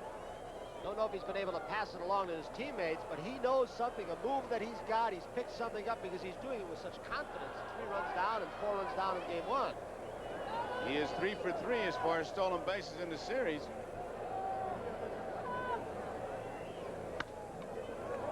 UL Washington has it. There's the throw. And as we go into the bottom of the 7th, Royals 5, Phillies 2, and that great America. Bottom of the 7th, 5-2, Kansas City leading. Here is Amos Otis. He has been a tremendous player in this series. He is 2 for 3 today. A double, single. Here comes another beach ball out of the left field area. George Thomas' crew policing it. I tell you, that Toma and his crew, they policed this carpet like it was in a living room. Listen to the fans with AO.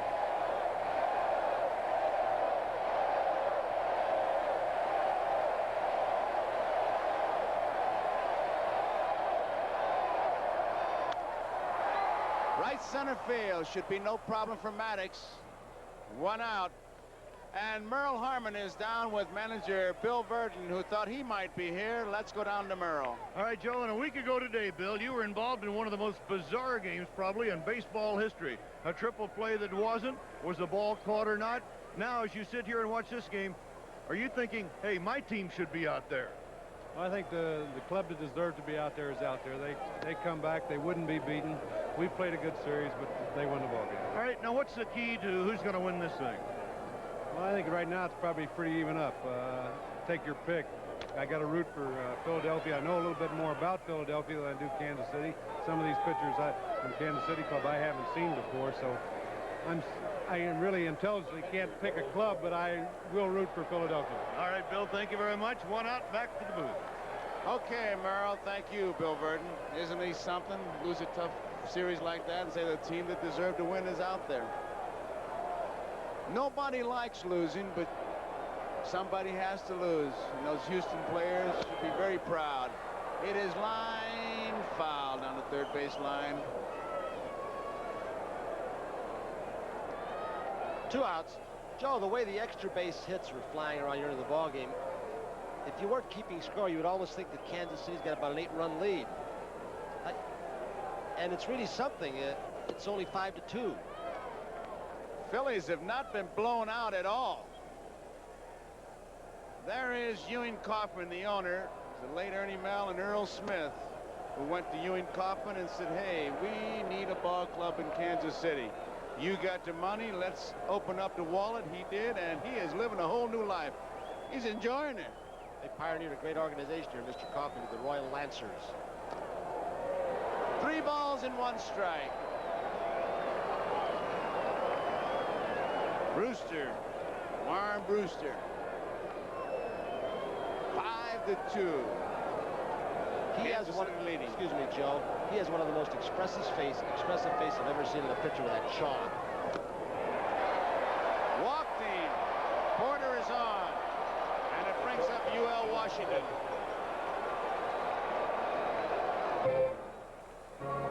Good crowd on hand. There's the left field area, that corner. Different angle.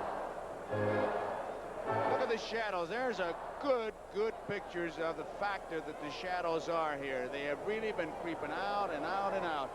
And when that pitcher's in sunlight and you're in the shade, that ball comes up looking like a barber pole spinning. Manny Trio, big hop.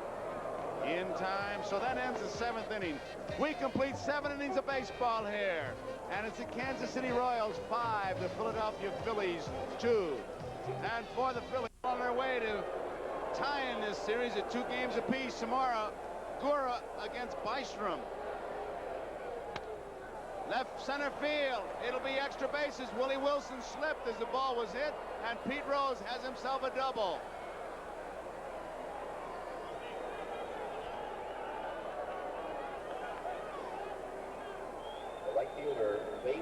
The man who has ignited more than one rally in his career, that's for sure, Pete Rose. It's been silenced more or less in this series, but here's his first extra base hit, a double up the alley in left center field. Charlie Hustle, Pete Rose. Jim Fry is going out to that mound, keeping in mind that these Philadelphia Phillies have been coming from behind. He is motion. He's going to make a change, Tom. They don't wait very long with Dennis Leonard. One of the things that Dennis Leonard does when he gets tired, he begins to drop his elbow below his shoulder and gets underneath the slider, underneath his fastball. But he's going to get a great hand from the Royal fans.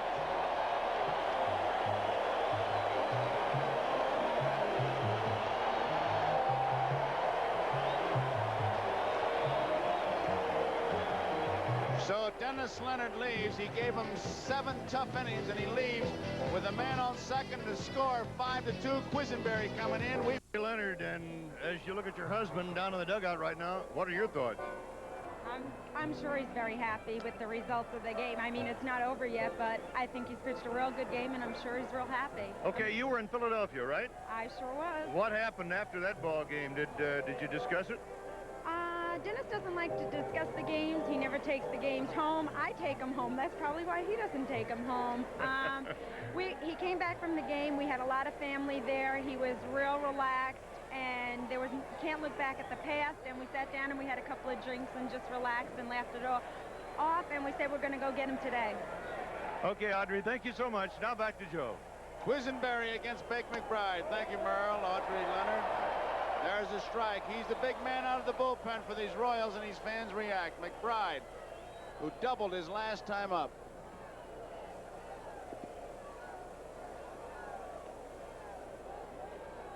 Five to 2 is the score. Pete Rose at second base. Kansas City leading.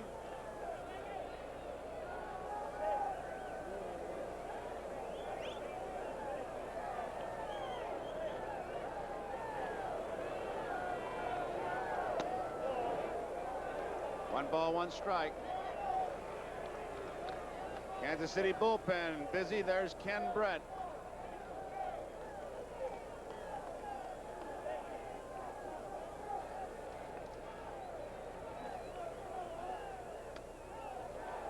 Two balls and one strike.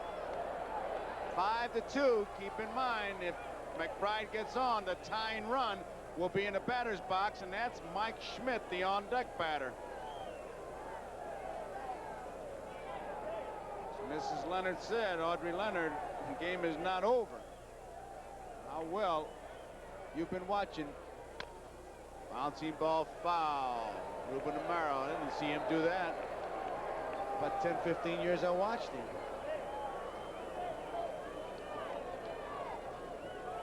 Rose at second base. Quisenberry, calm. They say he had to work on his temper, and now he seems to have it under control. Easy going. Jim Fry. He's got Brett in the bullpen. But Quisenberry was an overhand thrower, and he got in college, and he said he got a tired arm, shoulder, and he kept dropping down. Bouncing ball to White. To first in time. Rose moves to third. There's one out. Brings up Mike Schmidt with Del Unser on deck. The third baseman, Mike Schmidt. Tom, I don't know why I get this feeling, but twice off Quisenberry, Schmidt has hit the ball hard Ball's down and in. As far as he's trying to go the opposite way on that sinker, I would like to see him change his pattern and go away. I talked to Mike yesterday about that, and he said he tries to hit Kent Colby the same way. He tries to hit him up the right center field alley. Feels he can drive that ball, even look for the ball inside, and still is able to inside out the ball and drive it up the right field alley. There's a good shot from the center field camera to see how Quisenberry will work against Schmidt. Also the shadows. Ball one. Phillies have come from behind 6 times in September, and all 5 of their postseason wins. As Tony mentioned yesterday, they've won 23 of their last 30 road games. It's popped up. Hurdle says, I'll take it. Rose is tagging up. Here he comes. Here's the throw. It is 5-3. Rose scores, and it's Royals 5, Phillies 3. And Darrell Porter, who was standing in the third base line, got out of the way because Pete was not going to slide. Had that play been close, he was going to take a shot at Porter. Like he did, it was at Pujols in the championship series, Houston. Here comes Hurdle's throw. It was Bochy in the championship series. He was not going to slide at all, and Porter went out of the way and took a little swipe tag. So 5-3 the score now, and here is Del Unser. Unser is 0 for 3.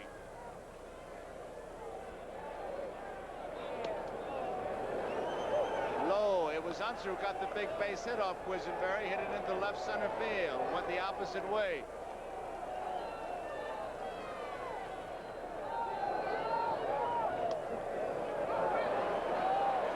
No strikes. Mike Schmidt drives in a run.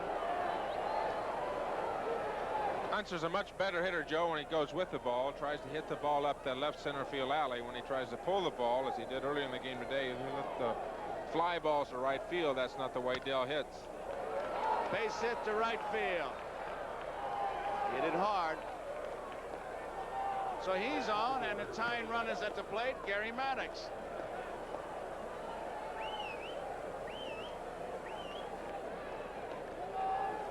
Kansas City bullpen busy again. Carson, game 1. Kansas City had the lead. Quisenberry's the man who came in. They said he wasn't throwing hard, but I think the Phillies, he threw very well. Got 3 ground balls the first 3 hitters he faced, and the Phillies hit some good pitches also. Unser was one of them who hit the ball the opposite way, but he couldn't hold him in game 1. 2 men out. Maddox single his first time up, bounced out and popped out. Off the handle, Washington, a tough play. Ain't get him. So Quisenberry does get the job done. And there is his lovely wife, Mrs. Quisenberry, watching the game, seated next to Merle Harmon, who's in the section. Jamie Quisenberry against Yaki Lopez. There's a strike. 42,363, 17 less people than last night. Where are those 17 people? Boa in time. Wilson is out.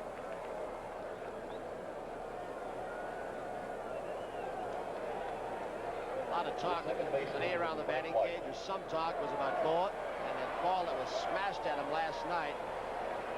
And there were always the brave souls who will second guess and say, he should have taken that one in the chest or taken it on the kneecap. Boy, I'll tell you, it's easy to talk when you haven't been in the arena. You have to react that quickly. It's very instinctive. There's a strike to Frank White. I asked Larry about that. You know what he said, Tony? They're trying to get out of the way of it. I mean, as honest as he could be, I was trying to get out of the way of it. I don't blame him. Foul ball. I can just hear those old ball players. All that money those guys are getting.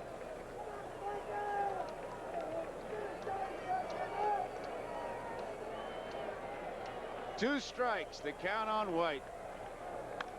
Off the handle. Foul ball. You know, home field advantage in basketball or football, I can understand it because the field is laid out. But I would think any home field advantage is what you said, batting last and the crowd. Knowing your park, the park as we're looking at it right now, the team was tailored for it. Joe Burke, the president of the ball club, John Sherholz, player personnel.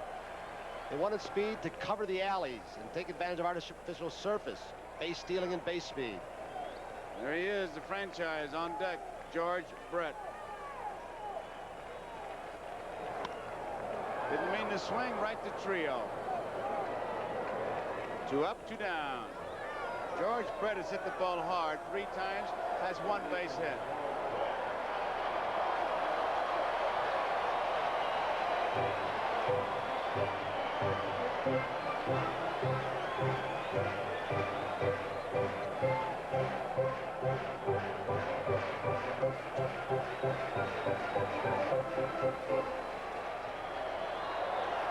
Brett, 1 for 4, and he's made some good plays in the field.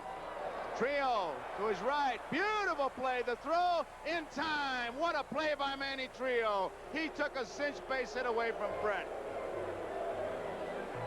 Only that strong arm, Tony, can he make a play like that? Well, all we need here is Doug Flynn from the Mets, Willie Randolph from the Yankees. We'd have about the 4 best second basemen in the game. Trio and White have really put on a show.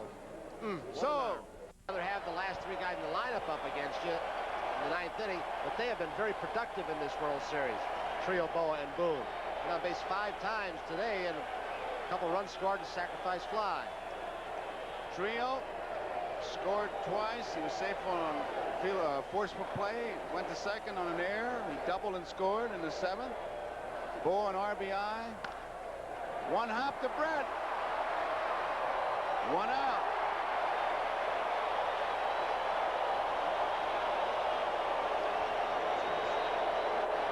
As this builds up, you're going to hear an eruption.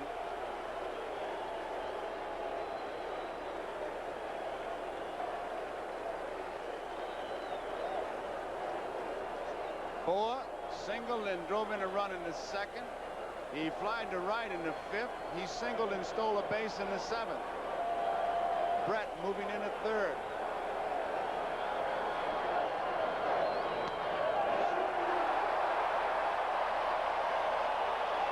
Strike 1. Aikens in at the corner at 1st. Brett in at the corner at 3rd. 1-1.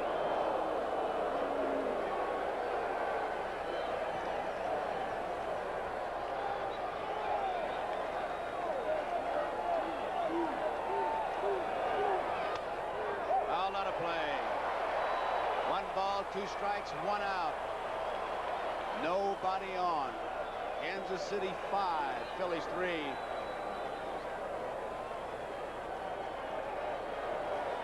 That's Janie Quisenberry looking on as her man tries to nail it down. He did it 33 times during the season. There's a tough play.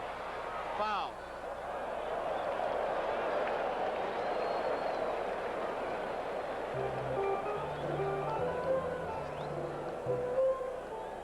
Janie is almost clenching her teeth. She's under as much tension as her man, but she can't do much more than she's doing, sitting, watching, and hoping.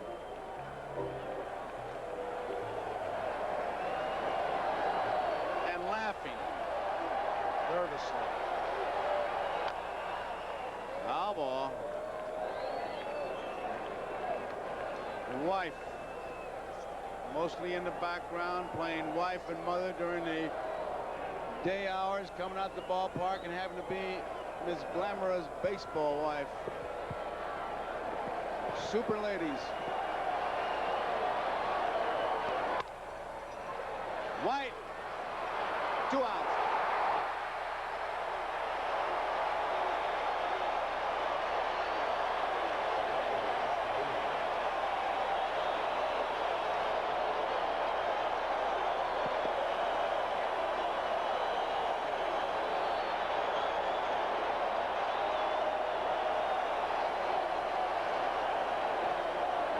The bunt is what Martinez and Fry are pointing to Brett. The crowd, like in Philadelphia, they will broadcast an umpire for you. Something a little bit unusual, though. You've seen it before, Joe. Quisenberry pitching from the stretch with nobody on. Obviously, Fry and Connors have gotten with him, and he's a little bit more comfortable from the stretch, if you notice. There he is. Ball 1. Foul ball. 1 ball, 1 strike.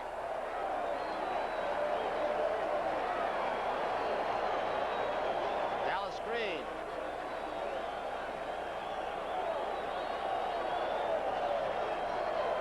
Once again, Jimmy Fry saying, watch the bunt. I don't know if he showed enough appreciation for that play that Frank White just made on Bo, who slaps and runs. That was a good play.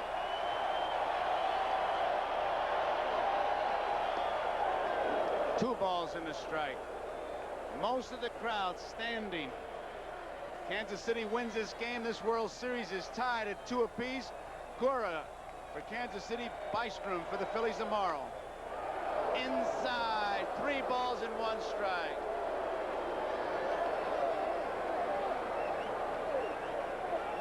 There's Rose.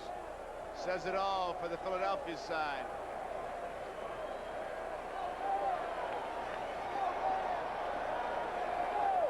Kansas City bench.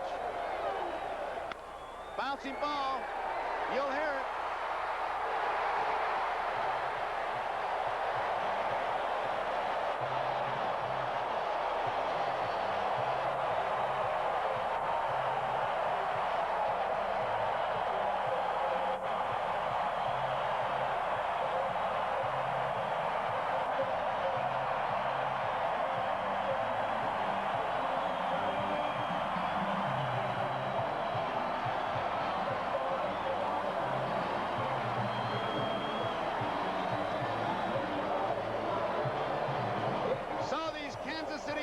React. The series is tied 2 games apiece, and it's a cinch. It's back to Philadelphia. 5 runs, 10 hits, 2 errors for Kansas City. 3 runs, 10 hits, 1 error for Philadelphia. The winner, Leonard. Quisenberry is saved. Christensen was the loser. Game-winning RBI. George Brett's home run in the first. Tomorrow it's Bystrom versus Gura. Joe Garagiola for Tony Kubek and Tom Seaver saying so long. Kansas City 5, Philadelphia